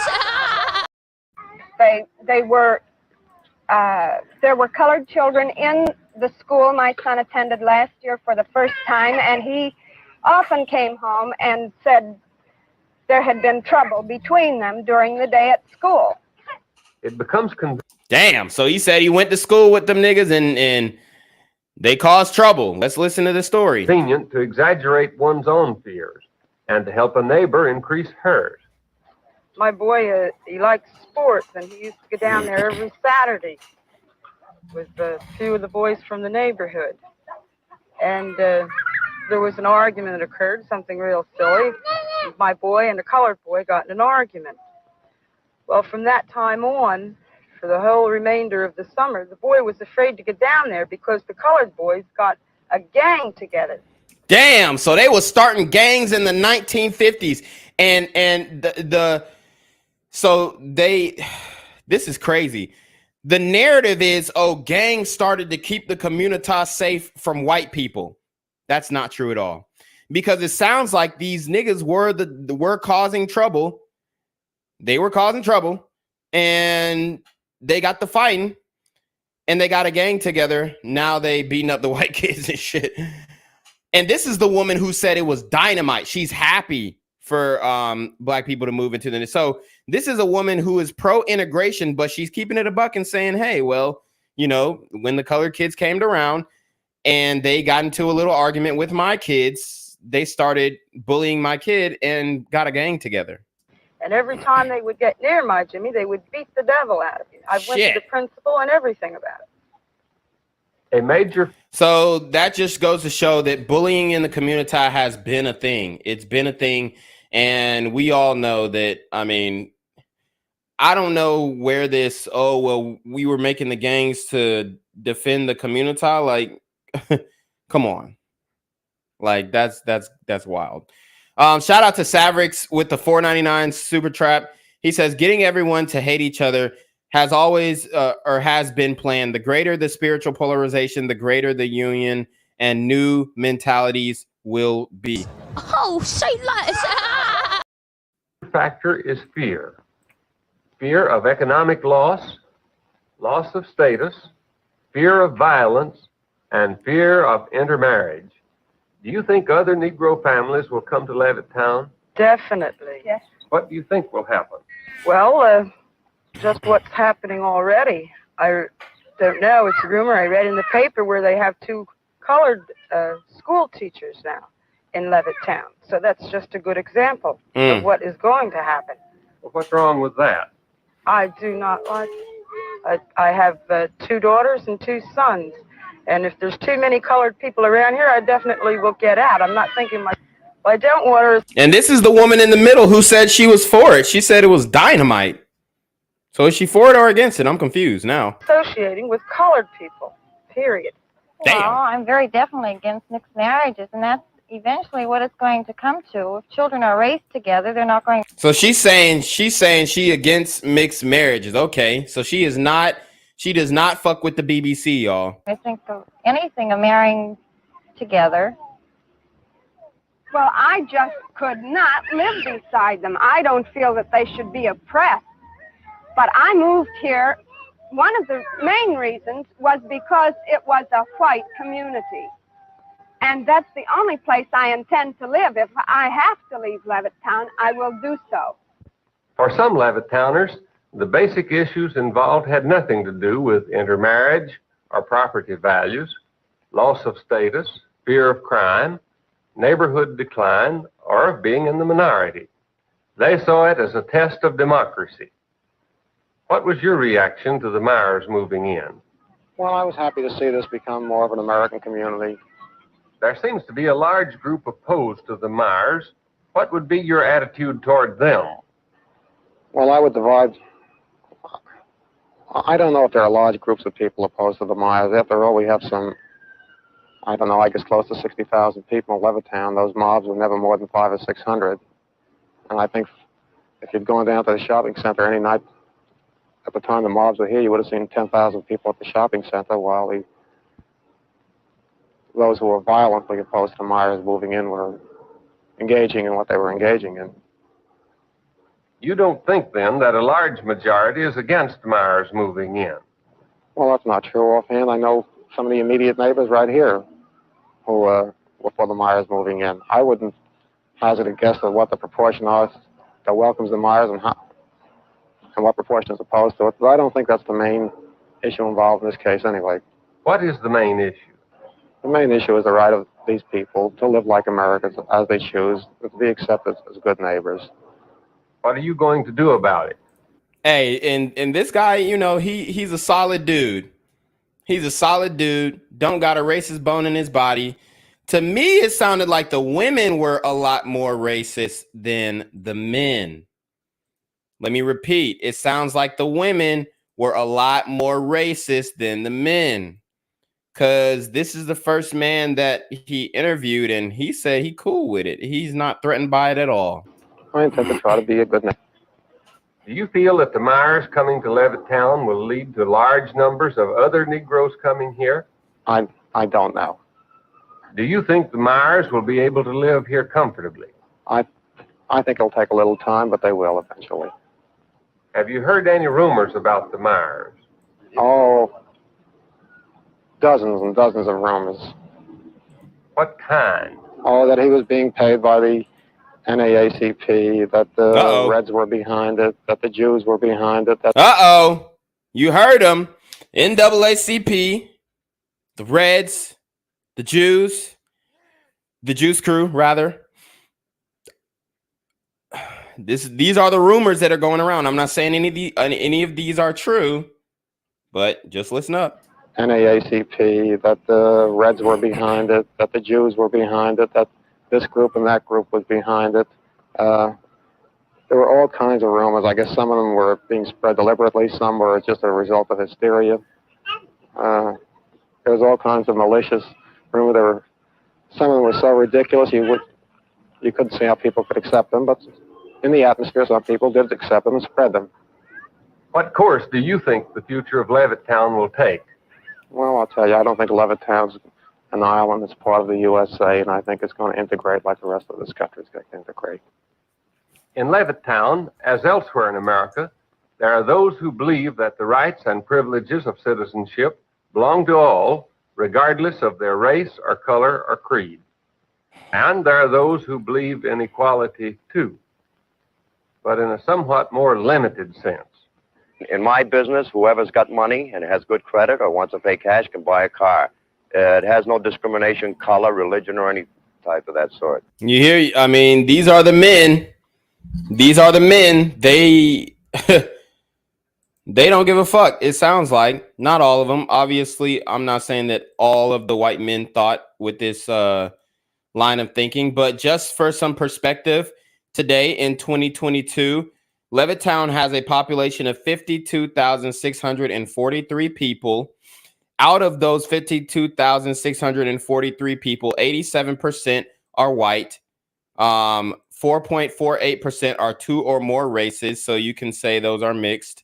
And there are 4.22% of Black and African Americans in Levittown, Pennsylvania. So it looks like they integrated a little bit, but honestly, it doesn't look like an influx of African Americans actually moved into Levittown, even after all of these years. We're 70 years later, and they only have a 4% population of African Americans in Levittown, Pennsylvania. Shout out to Slim74 with the $5 super trap. He says, notice the old white men are saying that Jim Jones' crazy sister say today. Or saying what Jim Jones' crazy sister said today. Black men should be with black women. White people shouldn't gentrify. Oh, say less. Shout out to Savrix with the $4.99 super trap. He says, the sun birthed through the moon. Female transforms mankind to the werewolf. Ape from form Dragon Ball Z. That symbolism was made a long time ago. Yes. Oh, say less. Has the coming of the Myers affected your home life? Personally, my home life, it hasn't affected nothing whatsoever. But on the neighbors, they have a right, because the average white person living in Levittown has 4 and 5 children. Well, let's put it this way.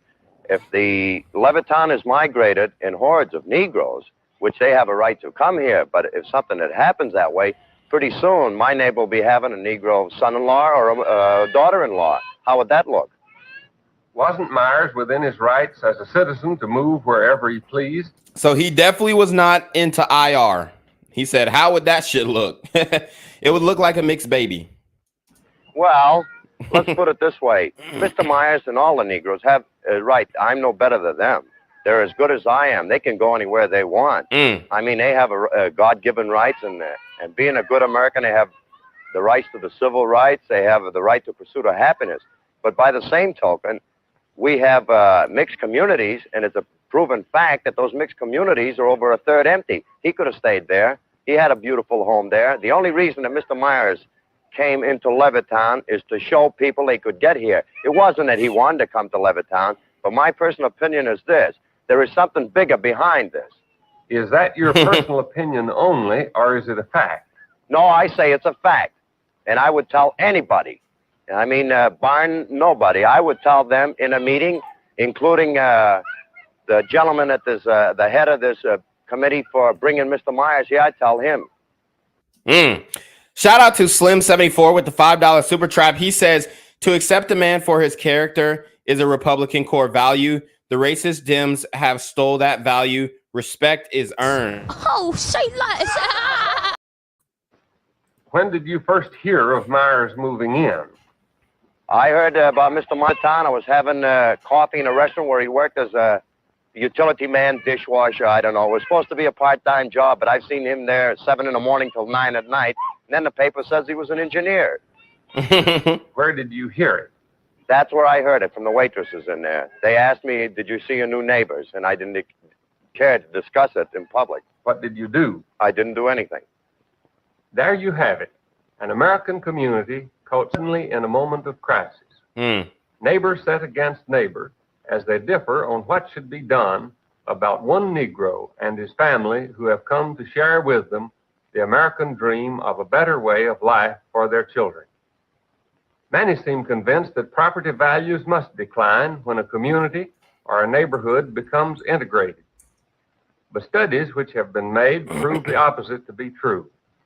Property values go up, provided there's no wave of panic selling. And even when there is panic, after the situation is stabilized, prices climb back and frequently go even higher than they were when the initial sale to a Negro was made. Does the integration of Negroes into a white community result in a higher rate of crime, violence, or juvenile delinquency? Not at all. Okay, so that's where he lost me. Let's run it back, because this one is a wild take, and this is the 1950s. I guess they didn't have enough time to see what was actually going to go down, but this one is a wild take right here. Does the integration of Negroes into a white community result in a higher rate of crime, violence, or juvenile delinquency? Not at all. Negroes living in predominantly white communities show a lower incidence of crime. Okay, so you heard what he said.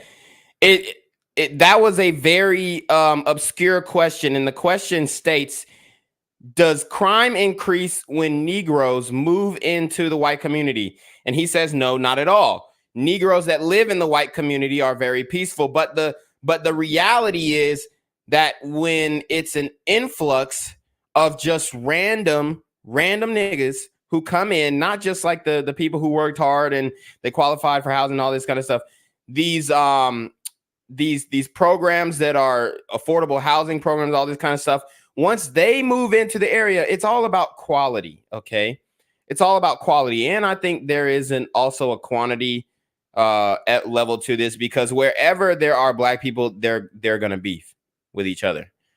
Not in like an individual instance, but I guarantee we looked at the stats of Levittown, that 4% of black people that are in Levittown, Pennsylvania, are definitely beefing. A percentage of them are definitely beefing. And it's probably gonna it probably gets lit. You know, every hood claims that they're the worst hood. You see what I'm saying? So shout out to Slim74 with the $5 super trap. He says at least black or he said at least back when freedom of speech was respected, that brings solutions to ignorance. Today they ban common sense for political reasons. Keep it up. Oh, say less. Yes, sir. I'm gonna keep on grinding. Appreciate that. Shout out to Savrix again with the 199 super trap. He says Sun, Apollo, eclipse, moon equals apocalypse. You are a badass, by the way. Oh, say less. Yo, that's wild. Than average for the general population.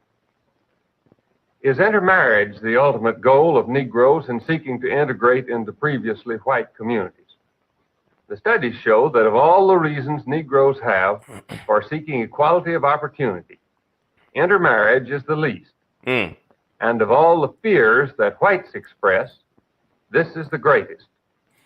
Wow. Okay, so he's basically saying that niggas are not concerned with fucking white bitches, but white people were concerned with their woman getting fucked. Okay. Shout out to Cyrus Cherry with the $10 super trap. He says, I know most in the chat won't agree, but I'm pretty liberal on integration. I believe all races should interact with each other, but I believe the chaos that's going on is just an inevitable consequence. Hold on. Hello?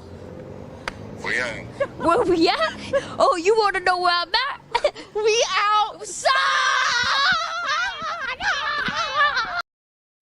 Yeah, and I mean, I definitely agree with that. I'm not against integration either. What I am against is niggas coming into communities and fucking up the communities. And that oftentimes happens, okay? I'm not saying it happens every time, but oftentimes it does happen, and it's enough to take a look and say, hey, and we're going to look at this surrounding area of Levittown, Pennsylvania, because in Levittown, it's pretty much quiet. But let's see. Let's just finish the video, then we'll get into it. Negroes seek only the right to buy or rent the kind of housing on the open market which they can afford. This basic principle of the free enterprise system, of which we're justly proud, is now denied to them in many communities. The exclusion of Negroes from white communities and their restriction to all Negro neighborhoods fixes negative ideas about them which are carried over from generation to generation. These false notions cause the abandonment by the white population of large areas within our great cities at a tremendous cost to the nation. Aided by a prosperous post-war economy, Negroes have held fast to their wartime gains and have sought to improve their lot in life. Advances against discrimination have been made in many fields. A new and much larger Negro middle class has grown up.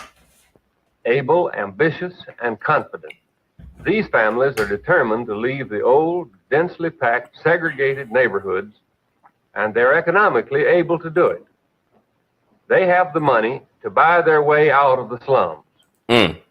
What happened in Levittown is merely the beginning of what is to follow in communities all over the country during the next few years, as Negroes, like all other Americans, get better education, better jobs, and accumulate more savings. Can we prepare our communities to receive these new neighbors in dignity and peace? Or will we wreck our communities with violence and abandon them in panic? This is the challenge posed for us as Levittowners sum it up for themselves. I don't think you can take a middle of the stand here. Either you're for them or against them. I've taken a stand for peace and nonviolence and no intimidation of the Myerses. I don't have any prejudice against colored. It's just that I wouldn't like to have one as a neighbor. You would act to them as you would act to any other neighbors. You would be friendly towards them and speak to them and visit with them. I wouldn't care to live in the community where the Negroes would be living. I think that the majority of people here will accept things and believe, as I believe, that a good neighbor is not one whose color is white or black, just as a good citizen is such. Mr. Myers and all the Negroes have a right. I'm no better than them. They're as good as I am. But the only reason that Mr. Myers came into Levittown is to show people they could get here. I just feel that they're within their legal rights to move in here, and if they move in and are law-abiding citizens, I have no complaints. More colored are allowed to move in. Levittown is going to go downhill. I don't think that the Myers have anything to do with the property decreasing or increasing. I think it's purely a white problem, not a Negro problem. The main issue is the right of these people to live like Americans as they choose, and to be accepted as good neighbors. So y'all heard it here first, guys. Shout out to Slim74 with a $5 super trap. He says, there is an African warrior spirit that needs to be addressed to be positive. Saying the truth today will get a man banned. Oh, say less. Yeah, and I agree with that. We're natural fighters. We're like that, for better use of words rather. But shout out to Mahanya Confidential with the $10 super trap. He says, if y'all care enough, look up the Kalergi plan. Don't use Google. Oh, say less. So he's saying go look up this plan on DuckDuckGo. Shout out to Slim74 with the $2 super trap. He says, Mr. Myers, a true man, or did he mean man's man? Oh, say less.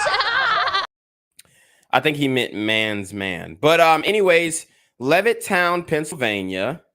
Like we already showed you the guys, the demographic, population of 52,000, about 87% white, right? Yeah, 87% white, 4% black. It's 30 minutes from Philly, which we know what's going on in Philly. And it's about 15 minutes from Trenton, New Jersey, which we know what's going on in Trenton, New Jersey. It's about an hour and 20 minutes from the coast.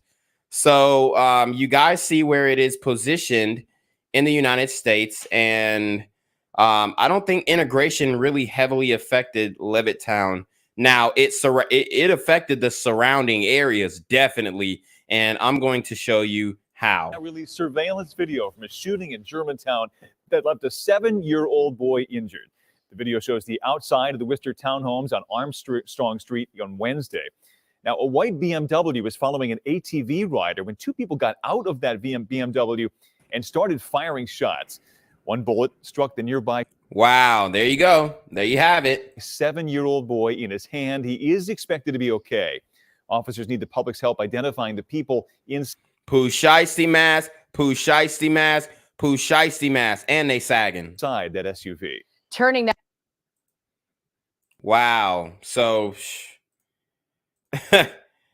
were the concerns of the people of Levittown valid? That's my question. And then we'll get into one more thing to sum up this time capsule. And I hope you guys will stay with me then. Violence video of a really chaotic scene and shooting that shocked an East Germantown neighborhood this week and injured a 7-year-old child. Now police are asking for your help finding the men involved. Our Marcus Espinosa with more. Philadelphia police asking for the public's help in identifying two suspected shooters who were seen on camera firing into a crowd. We really have to stop all this violence. What's going on? It is hurting us. Tell that to the Super Gremlins, sis. Stop saying we and say black men have to stop all this violence that is going on. It's hurting us. Stop saying we. It's not we. It's them. Shout out to Savrix with the $4.99 super trap. He says there is a covert kill force hiding under the guise of philanthropy, taking advantage of population groups who do not understand this social cataclysm. Oh, say less. Wow, that was very well said, brother. Very well said. East Germantown residents at wit's end after a 7-year-old boy is in stable condition after being shot in the hand on the 200 block of Armstrong Street Wednesday evening. The boy has since been released from the hospital and is recovering. However, Philadelphia police now releasing astonishing video of the chaos that very clearly shows two suspects jump out of a white BMW X3 and fire into a crowd with adults and children scrambling to get inside and out of the way. Wow. Tanya Crawley-Miller takes care of an in-home patient here at the Worcester Townhomes complex where the shooting took place. She's pleading for the men of Philadelphia to step up. Come on, get them, Tanya. Tell them what we need to hear. Tell them what we need to hear from these sisters, because we need black women to, honestly, we need black women to give an apology, because a lot of them have supported the policies that have opened up the wormhole of these super gremlins on demon time. If you see the wrong, talk to these young boys. Let them know it's not right. Stop it. Please, I'm pleading with y'all. Stop it. Stop all this killing, this blood on our streets. The footage showing a normal, safe Philadelphia night before the shooting, with kids walking around with friends, children riding bikes, and adults sitting on their stoops. Then, when gunfire erupts, the peaceful evening shattered as this couple ducks inside their home. A person on an ATV flees, children scatter on bicycles, and the shooters fire indiscriminately. I don't know what you can do. I don't know exactly what to do, but something got to be done. Yes, sir. I don't know. Lock these niggas the fuck up. That's what has to be done. Violent crime bill. Throw out the gun legislation that he tried to sneak in there, which we already reviewed, and really come down hard on the super gremlins on demon time. Exactly what, but something got to be done. Miller says she's devastated for the family and this Germantown neighborhood and what has now become commonplace. You're coming out here fighting, shooting. Enough is enough. Again, if you recognize either the shooter or anyone involved in that situation, Philadelphia police encouraging you to come forward and call 911. At Philadelphia Police Headquarters, Marcus Espinoza, Fox 29 News. All right, guys. So y'all heard it there first. This is what's happening in Philly now. Now we are going to go back in time one more time. And we are going to see the police interactions, the police relationship, and the relationship the police had with the black community, with black preachers, with black churchgoers. And we are going to get to the bottom of why the community is in such a dire state right now in 2022. So guys, buckle up. This one is one of the best depictions that I've seen in a minute, that explains and describes the relations between police officers and how it translates to this day and age in 2022. So let's get it. Everybody knows police brutality exists. Okay, before I get into that, you heard Reverend Albert Cleage he said, everybody knows that police brutality exists, but I'm going to read this super chat from Slim74 real quick. With a $5 super trap, he says the Marxist leadership is using the black criminal as a terror political police. They keep down dissent with no snitching. Hold on. Hello? Where we at? Oh, you want to know where I'm at?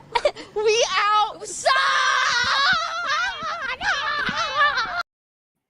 Yeah, I totally agree. Guys, I actually have to use the bathroom before we show this video, so I'm going to use the bathroom and we will be right back. I hope that Genquavius can entertain you for the time being. I'm here on the corner of MLK and Medgar Evers, and it's a very tranquil scene compared to just a couple hours ago where a drive-by shooting just took place. Excuse me. I'm getting live updates as we speak. I've just been updated to the amount of casualties from this drive-by shooting, and I'm getting reports that 2 people were actually declared deceased and 27 others were shot and injured but are in stable condition. And although we must pray for the families of the fallen, we must also praise God for the aim of the super gremlin. If you want to know more about the victims of this crime, make sure you add BGZM News 17 on Patreon at www.patreon.com/blackgenzmindset. Also, don't forget to like the video, share the video, subscribe to the YouTube channel, and comment on the video to continue the discussion on how we can find solutions to all this gun violence in the streets. For more hard-hitting news coverage from the community, by the community, I'm Janquavius Jackson, here live, reporting from Atlanta, Georgia, BGZM News 17. And cut. All right, dog. Let's get the out of here before these niggas come back. Whoa. Yo. Ain't that nigga J. Nah, that ain't me. That ain't me. He just went live that with ain't that me. funky ass suit That's on. that nigga. That's not me. Hey, get that nigga. Janquavius Jackson, here live, reporting from Atlanta, Georgia. Pray for me. Everybody knows police brutality exists. For police officers to take our time to waste the time of an entire nation talking about they never heard of police brutality, they don't know what black people are talking about, they can't prove it. We know in Detroit, anytime a black person is brutalized by the police, he goes into court and he's arrested for assault and battery. Now, the basic issue is so simple, and nobody will even touch it because you're afraid to touch it. You are deliberately trying to evade the issue. Everybody is trying. Reverend Clegg, if you can hear me.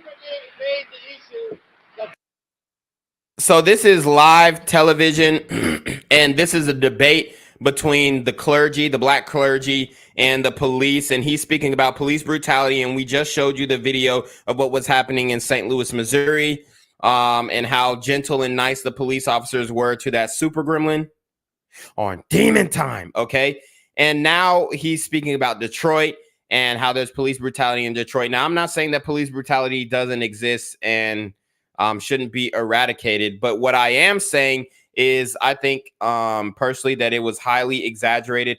And I also think that a lot of these super gremlins brought brutality to their communities, and therefore brutality was brought upon them by the police officers in such cases. So let's get into it. The thing is that in the United States, we are engaged in a power struggle between black people and white people. You don't want to say it. You don't want to hear it said. You want to talk to somebody else. You got a nut sitting there someplace who says he's a police official who hasn't said one thing all night. There is a power struggle going on, and black people have decided they're not going to tolerate oppression any longer. Now, police brutality is a very deliberate thing. It's a part of American life. America has decided that black people are to be kept in subjection. It's an army of occupation that the white power structure keeps in the black ghetto. We know. Now, don't talk about what is the incident, how much it is. We know what it is. Reverend Clegg, let me ask you a question. Know that white people. So he ain't letting nobody get a question in. This is how black people debate, especially today. It hasn't changed. People know it. Throughout America, white people know what white policemen are doing. Let me ask you a question, Professor Reverend Clegg. You know what it is. Everybody knows what it is. Now, black people are not going to permit police brutality to go on. Reverend Clegg.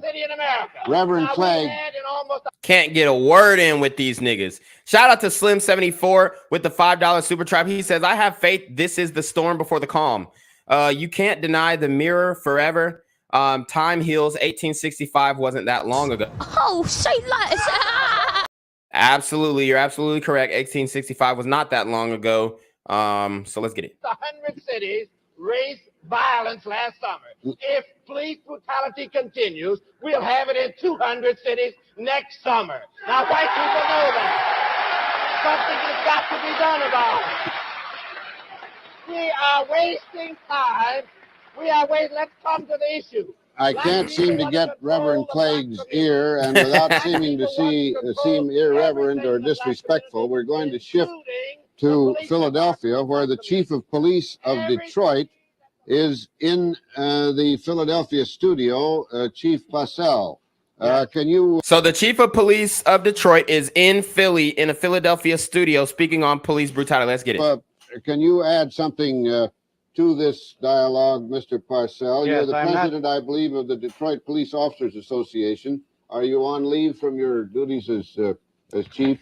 I'm not the chief of police. I'm the head of the Police Officers Association. I stand corrected. Please go ahead. I'd certainly like to answer the Reverend Clegg. I think there's been many self-appointed leaders throughout the Negro community who has stated that they represent the Negro. And I think it's a proven fact that in these areas where they had a vote for police officers, and right in Watts, right after the riot there, they voted on a pension system for the Los Angeles police officers, and it collected 75% out of the Watts area. In Detroit, where there was over 600,000 Negroes, very few of these people participated in the riot. And I think that in the next week, there's going to be a committee of Negro leaders, business leaders, stand up and make a statement, make a combined statement that no one speaks for them. Rat Brown don't speak for them. Reverend Cleage doesn't speak for them. Officer Purcell, So he's saying that the black clergy does not speak for the black community, which we've been trying to say for the longest, but our voices are silenced because the black clergy, the black preachers are so loud and so wrong in their evangelicals and fucking screaming at the top of their lungs, and they've got all of the shock value, the shock power to make people vote, and they definitely have a grasp on the old heads. So the church is usually the mouthpiece for the black community, but right now the church is absolutely disconnected from the black community. Would you address yourself more specifically to the problem in Detroit rather than the problem elsewhere? Yes, I think that the Reverend Cleage himself states that he speaks for the people of Detroit. I have to say that in Detroit, that there were over 600,000 Negroes in Detroit, and certainly they did not participate in any riots. Reverend Cleage has stated that the only thing that the riot proved was that the Negroes could uprise, and it did not prove anything because it was fought to a standstill. And I think that he made a statement that if he had help from other Negro leaders like Carmichael and Rat Brown, that certainly it would not be a standstill and they would have won. Now I asked him, what did the Negro community want? The Negro community has come forward to the police department, Detroit, and asked for more police protection. They want protection. They have asked for more community programs, and I'm happy to say that in our letter to the police commissioner, we too have requested more police community relations, and I think that they are about to set up a storefront system in Detroit where patrolmen will be involved in it, where they will be talking to the people in the community. But at the same time, when we are charged with defending ourselves, certainly we are here in defense of the police department. We're here in defense of all policemen. Reverend Cleage, we can. Excuse me, Reverend Cleage. I'd like to answer the Reverend also. He's the one that advocated at the police department join rifle clubs so they could get superior weapons to kill black people during the next revolution. Wow. I mean, this motherfucker just shock value. The police joined the rifle club to kill black people. You talking about the NRA? That's crazy. Shout out to Slim74 with the $2 super trap. He says Marxists targeted the black church. This is a fact. Oh, say less. I would like to answer him. Reverend Cleage, let me just... to understand the basic issue, which is still being avoided in Detroit. You're avoiding my questions, Reverend Cleage. Has advocated superior weapons for the white police department, the Army of Occupation. He has advocated $9 million, and I'd like to have a witness say something about the Stoner rifle, which is the most deadly weapon ever conceived, that is now being purchased in huge quantities by the Detroit Police Department. And I'd like to ask Reverend Charles Butler, who is the pastor of the New Calvary Baptist Church and the chairman of the Defense Committee of the Interfaith Emergency Council, to say a word on this Stoner rifle, which the Detroit Police Department is getting together. I'd like to answer him on something he's talking. So he mentioned the Stoner rifle of 1963. So we're gonna get into that. We're gonna show you guys what artillery that they were asking for the police department in 1963. And let's just read up on it real quick. The Stoner is a 5.56 by 45 millimeter NATO modular weapon system using a variety of modular components. It can be configured as an assault rifle, carbine, top-fed light machine gun, belt-fed squad automatic weapon, or as a vehicle-mounted weapon, also known as the M63, XM22, XM23, XM207, or the MK23 Mod 0 machine gun. It was designed by Eugene Stoner in the early 1960s. Cadillac Gauge was the primary manufacturer of the Stoner 63 during its history. The Stoner 63 saw very limited combat use by the United States forces during the Vietnam War. A few were also sold to law enforcement agencies. So as you can see right here, this is the Stoner 63, oftentimes used in military combat situations. Very durable gun, very light for an assault rifle. And honestly, you know, it's a dependable gun. I don't see the issue with them getting these weapons, especially as police officers. As a matter of fact, I would want them to be prepared. Wait just a minute. Let's get the Reverend's colleague here. But Reverend, please keep that little thing in your ear. I'm having difficulty asking you questions. But go ahead and let the gentleman comment about the weapon. Reverend Butler, talk about that weapon that they get together. One of the reasons the heat is raised in Detroit and will probably remain high is the Stoner rifle requested for purchase by the Detroit Police Department. This rifle is a combat assault weapon, caliber .223, extremely accurate, that can be fired as a semi or as a fully automatic weapon with a muzzle velocity of 3,300 feet per second and a range of 1.5 miles. It has been demonstrated as capable of piercing incredible thickness of both soft steel and masonry. The bullet begins to tumble upon impact with target, boring, tearing, shocking, mutilating, maiming, and killing, leaving gaping holes in its target. A soldier recently returned from Vietnam told me this week that in the zone where he was, the Stoner rifle now in use there was considered so deadly that it was fired only on orders from an officer of captain's rank or higher. I am therefore deeply distressed that a civil agency wants a combat assault weapon and would like to know why. I am also distressed at the destructive power of the Stoner rifle or other high-velocity rifles and the likelihood that many innocent people can be killed or permanently maimed by its use, even people locked in their homes, since the rifle will shoot through masonry. Reverend, perhaps we can ask the Detroit police officer who is in Philadelphia a little later the answer to your question of why they're doing this. But meanwhile, I'm going to interrupt you. I'm going to interrupt you for just a minute to ask Dr. Reese, in view of the fact that Detroit is a very familiar neighborhood to him, his headquarters are in Ann Arbor, about this in terms of weapons. And then I want to go for a reaction to Dr. Poussaint about this whole issue of lethal weapons and non-lethal weapons. Do they achieve any salubrious objective? I doubt whether an armed police in the sense of the Stoner rifle is what we want in a democratic society.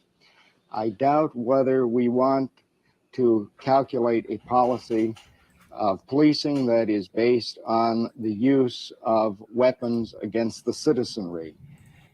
So how are you going to get the criminals to comply? Shout out to Slim74 with a $5 super trap. He says, when you make preachers the political leaders of issues, the most logical are buried by the loudest. Oh, say less. And I certainly, for one, would question seriously the basis on which such a policy is made.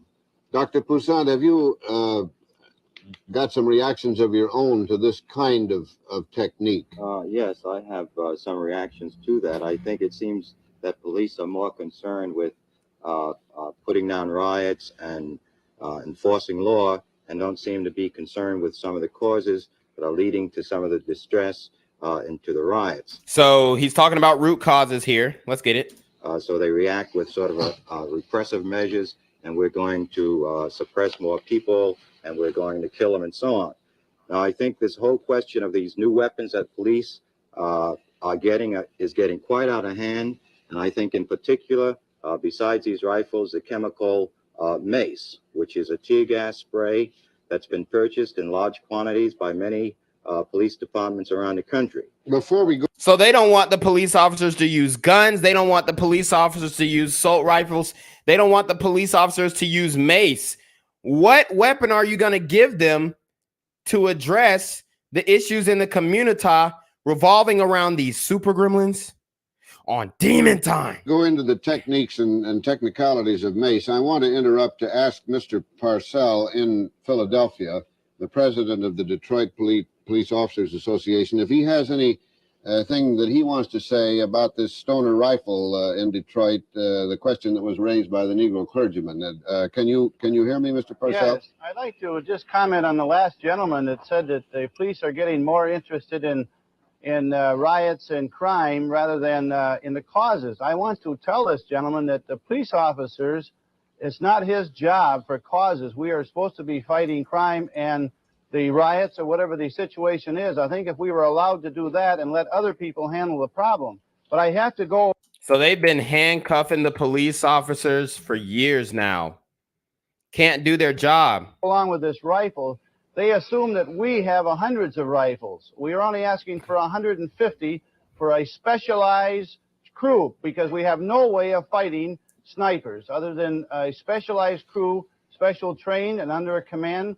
And we need something like this. Mr. Parcell, let me, I don't want you to, I want you to keep right on it, but I want to interject something that I was informed about the other day, and that is this, that in 23 riot cities that were studied meticulously by the Kerner Commission on Urban Disorders and others, so far there has not been one proved death due to civilian sniping.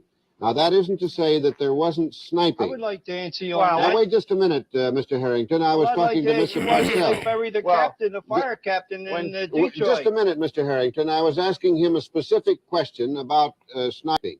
Well, when you say... Shout out to Slim74 with a $5 super trap. He says, here's the secret that nobody talks about, especially here in Chicago. Bring the National Guard in and clean the streets. Oh, say less. You're absolutely right. I agree with it. Trump said bring the National Guard in, and he was right. Bring it into New Orleans and bring them into Chicago. When you say proof, I mean, this is the whole problem with sniping. This was a warlike condition that we got into. We certainly did not want to get into this. We were not prepared for it. Consequently, we are asking for these rifles. We want to prevent trouble. We're not asking, they said we're out here trying to kill black people. We're trying to save everybody's people. We're not out here to kill. And see, they've been trying to save the community, but the community doesn't want to save themselves. For anybody.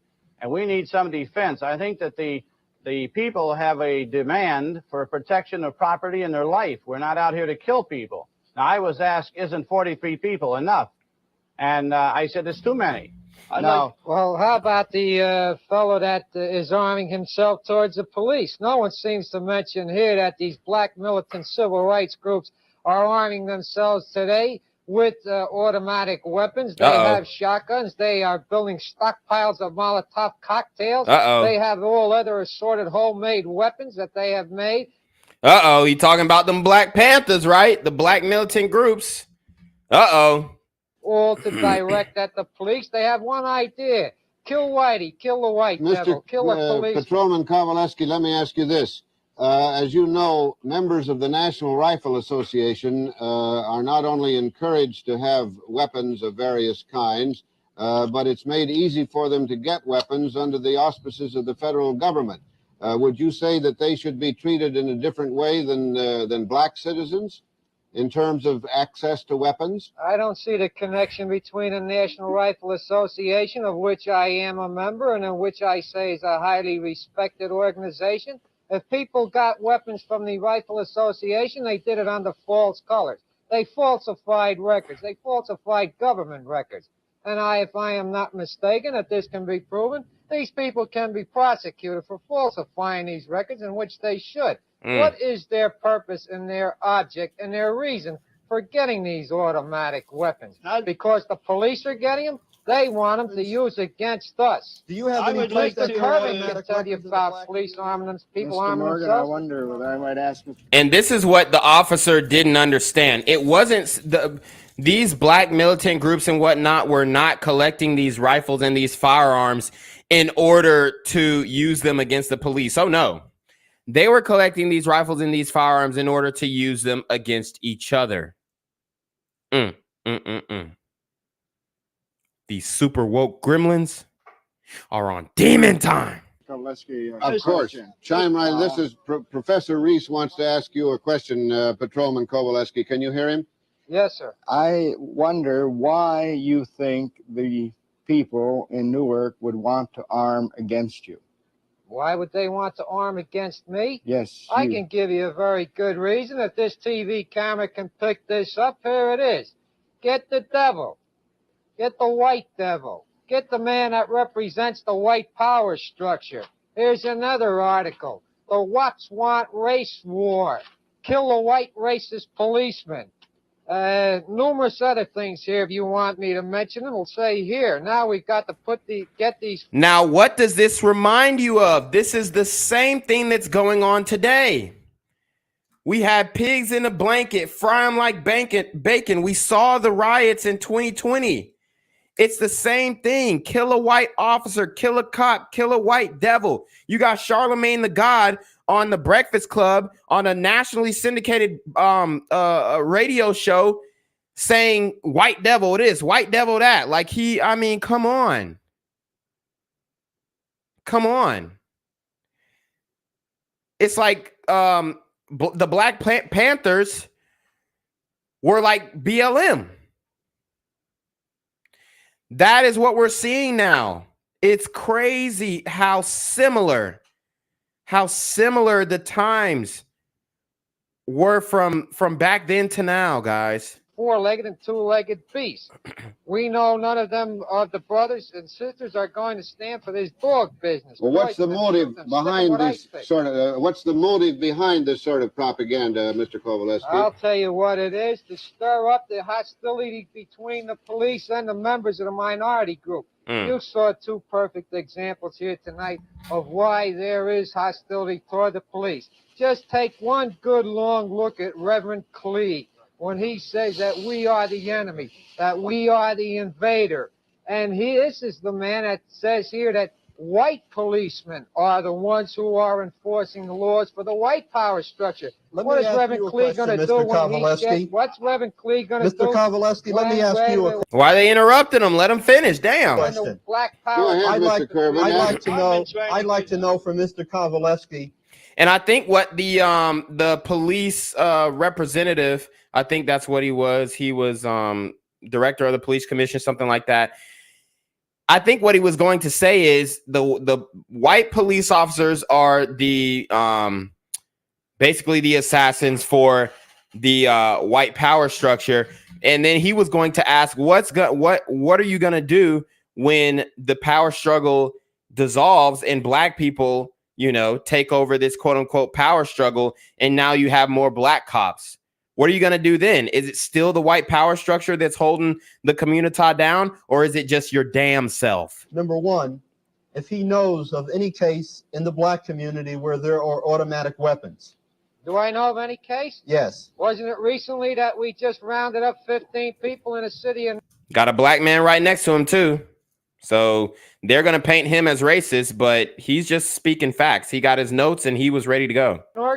For an arsenal of automatic weapons? I don't believe so. You don't believe so? No, I don't believe so. Why don't you read the Newark Evening News? I do. I read it very when closely. You're in there, Mr. I read it very closely. Mr. Kervin, I'd like to also ask if I gave you this file here that's filled with hundreds of people that have been locked up for carrying guns recently. I'd like to ask you another question, Mr. Kowaleski. Right. Do you believe that there has ever been a case of police brutality against a black citizen in the city of Newark?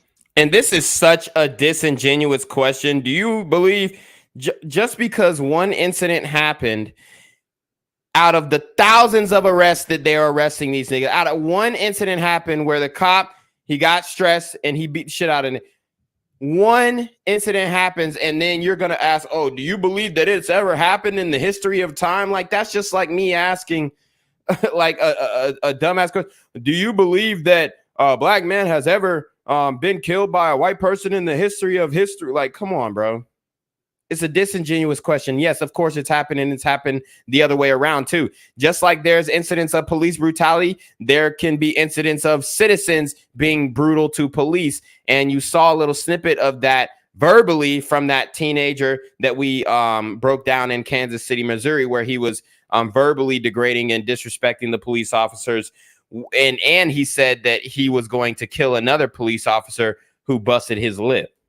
Now, that all depends on what you consider to be police brutality. I'm going to answer your physical question. abuse of a citizen in the city.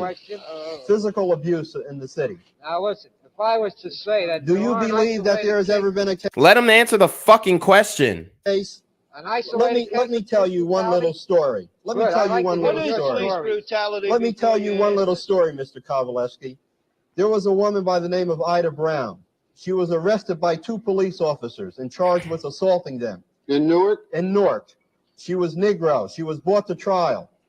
In a conversation during the trial, a prosecutor heard these police officers talk about how they had rigged this story against this woman. He removed himself from the case and took the witness stand himself and testified as to what he had heard. The case was dismissed. Run that back. Run that back. Run that back. Newark. She was Negro. She was brought to trial. In a conversation during the trial, a prosecutor heard these police officers talk about how they had rigged this story against this woman. He removed himself from the case and took the witness stand himself and testified as to what he had heard. The case was dismissed. Stop right there. What's the problem? You heard him. What did he say about the case? What happened to the case? Stand himself and testified as to what he had heard. The case was dismissed. Well, God damn it, what are you mad about?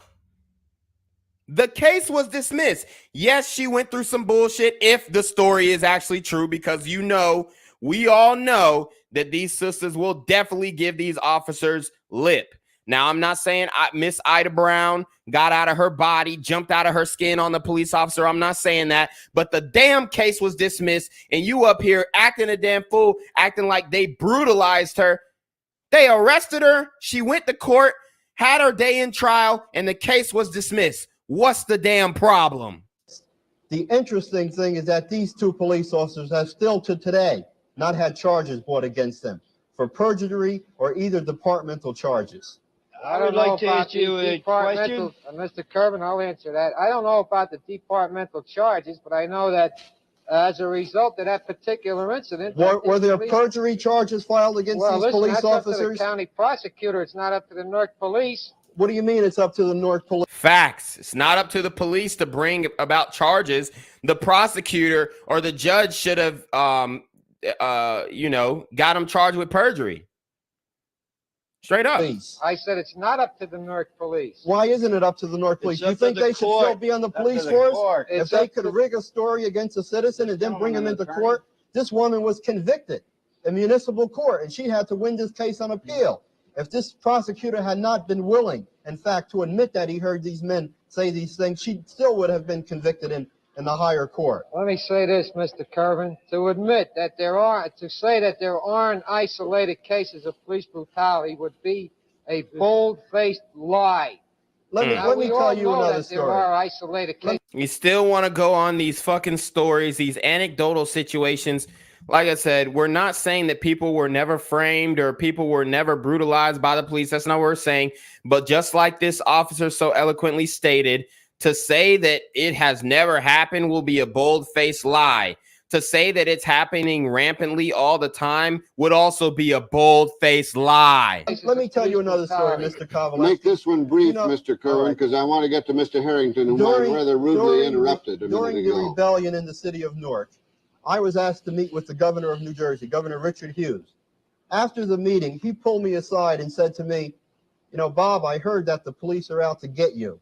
I want to give you my card in case you run into anybody that's going to do anything to you, and tell them that you met with me and you know me. What about that, where a governor, in fact, can hear that police officers are out to get someone in the community? Because the governors watch the news just like everybody else, and they are indoctrinated by the media just like everybody else. So their beliefs are actually formed by what they also see in the media. I mean, it doesn't take a rocket scientist to figure that out. Just because the governor says, you know what, I saw on the news today that the police are out to get you. it was because he saw it on the news. It's not because he actually saw it with his own 2 fucking eyes. Could that be because your plants went to the governor and made this complaint? Exactly. Like you have set up. I don't have any plants, Mr. Kovalevsky. Listen, I don't have any plants. Don't give me that. Mr. I'll give you Harrington, what the facts are, buddy. Mr. Harrington, I interrupted you a moment ago. I hope it wasn't completely off a train of thought. Do you have something that you want to come in with now? Yes, I had about 15 things if I had the chance to come back and say them. But now that I got the mic, why, I'd like to say all of them. Number one, in the city of Philadelphia here, a colored man came forward and squealed on RAM. On what, sir? RAM. It's a colored organization. A revolutionary action movement.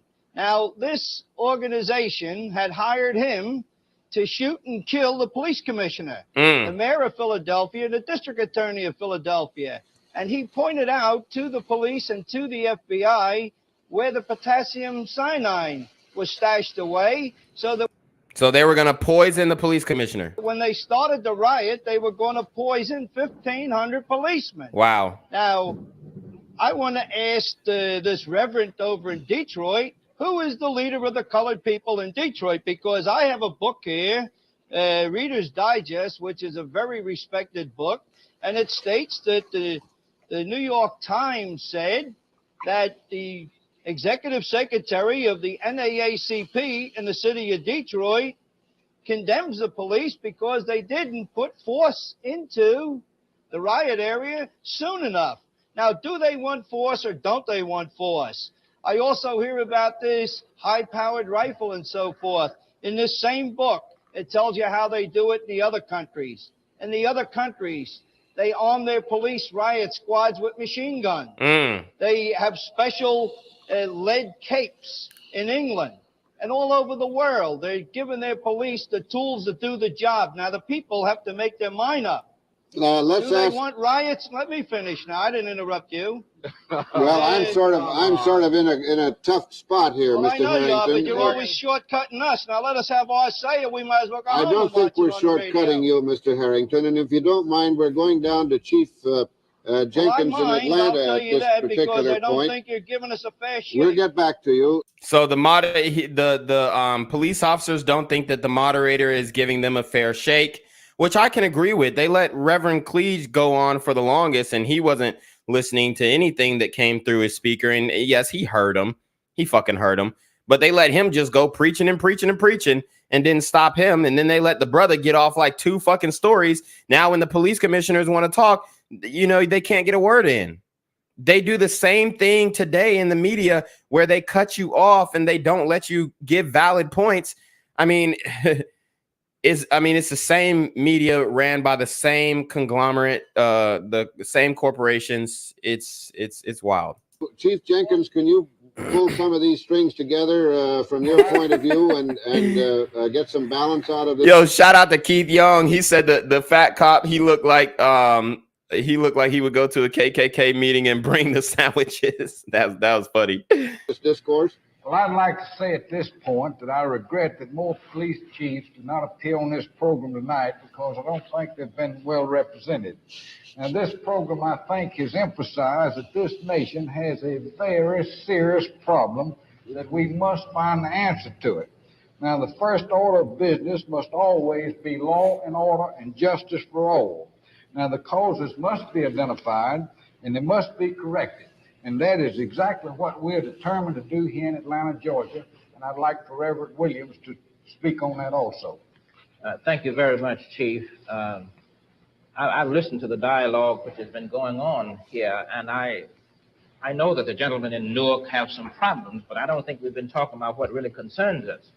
One of the things that I'd like us to get back on, and this is the question of white fear, and the fact that the police department in the city of Detroit is arming itself with the Stoner rifle seems to me to lend support to the claim of the minorities in that city that they have something to fear. I certainly share the opinion of somebody who said this is not the sort of thing we want in a democratic society. Now, one of the things that we've got to understand is that white citizens do not have the same reason to complain as Negroes do against the police department. Why is that so, Reverend? This is so because policemen do make a difference in the treatment of Negro citizens and whites. And why do you think there's a difference in the treatment? Because the Negro citizens act more ratchet, as you would say today, more reckless, more vile, more disrespectful in mass, not on an individual basis, but just in general than the white people. I mean, even looking today, you have people complaining, oh, well, they took in this white guy and didn't shoot him because he surrendered. Point blank. And the white guys who are suicidal, they will go out in a blaze of glory, just like anybody else who's suicidal. The problem is, a lot of times, black men, not even a lot of times, damn near all the time, black men are resisting arrest. So they end up getting clapped. Whereas when you see these white folks getting arrested, they're not resisting.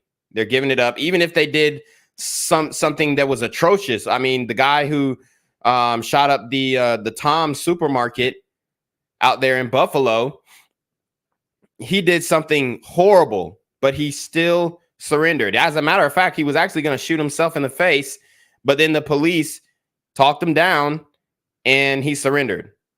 That's the difference. Why is that so? That is so because they belong to a majority race of people who in this nation feel that there ought to be a difference made between Negroes and whites. Anybody in his sane mind knows that in America we have made differences between white and Negroes for a long time, and the majority of the whites still feel Negroes are inferior to whites and that they ought to be treated differently. Policemen are no different in this regard. Oh, Tops, not Tom. Sorry, Tops, my bad. Tops Supermarket. I think the police department in Atlanta is working on the problem. We haven't cured it by any means. There are some policemen on our department here who haven't gotten the message yet that we're moving into a new era, and that they must themselves reorganize their attitude toward people. And when we talk about the hostility the police departments have, we've got to realize that I think most of these policemen feel they are representing the majority of the people in the community. I think in Atlanta, Georgia, when the police department knows that all of the citizens, including Negroes and whites, do not condone any of the skullduggery which they may engage in, it will stop. It'll happen in Detroit when white citizens support other citizens in that city. Seeing that policemen deal justly with all citizens, you will not have the same kind of problem. Now, anybody... Reverend Williams, yes. time is running out on us. We're going to get back to you, I hope. All right, guys. So there you have it. We took a blast to the past, a time capsule, if you will. And a lot of the issues that they were speaking on back then are the same issues that we see today in the community with the police relations. And I mean, that was extremely interesting, extremely fascinating to break down. Obviously gives us a look at how racism looked. And it gives us a look at how the community has conducted themselves over the past, I would say, century. So with that being said, guys, y'all already know I'm going to go ahead and bounce up out of here. But I do implore you to go and check out my channel, BGZM News 17. And this is my backup channel, guys, because you know they're shadow banning me on this channel. So make sure you go check out my backup channel, BGZM News 17, where we post a lot more stories. We post a lot more stories on what is going on in the community. We post 3 stories a day. So make sure you go tune in to BGZM News 17. A lot more content is coming out of BGZM News 17 than Black Gen Z Mindset. I post about 2 to 3 times a day on Black Gen Z. And I'm going to be posting about 3 to 5 times a day on BGZM News 17. So make sure you guys go check that out. Also, if you look in the description of this live stream, you can go to the merch store. And at the merch store, we absolutely have t-shirts. We've got shorts. We've got Pooh Shiesty masks. We got the half BGZM News 17 Pooh Shiesty mask. So guys, make sure you get your half BGZM News 17 Pooh Shiesty mask or your neck gaiter, which is the actual term for this piece of linen. All right, so make sure you go get your neck gaiter, aka the half Poosh Icy mask, the BGZM New 17 Poosh Icy mask, and get it, guys. If you ever want to, you know, decide to go the Super Gremlin route and hit a lick, you want to be comfortable, you want to be warm, and you want to be covered with BGZM New 17. We also have the 90s Baby NFT hoodies that you guys can go check out, and we have the BGZM New 17 t-shirts. So with that being said, guys, I appreciate everybody who joined the stream. Make sure you like, comment, share, and subscribe. Put a 1 in the chat if you will do me the favor to comment on the video immediately after the video ends. I need you guys' help to comment on the video immediately after the video ends. That will help me out significantly in the algorithm, because you all know that I am being shadow banned. My content is being suppressed, and I need you guys' help to assist me with getting out of YouTube prison. So, with that being said, guys, I appreciate you. We are going to go ahead and turn it over to Jinquavius Jackson to send us away. You already know what it is. I appreciate you guys. All love, and I'm Black Gen Z Mindset. I'm out.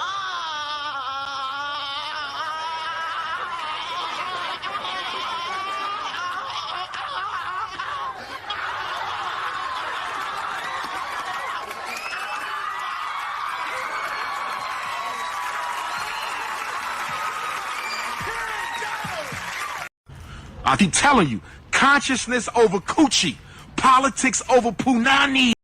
I'm here on the corner of MLK and Medgar Evers, and it's a very tranquil scene compared to just a couple hours ago where a drive-by shooting just took place.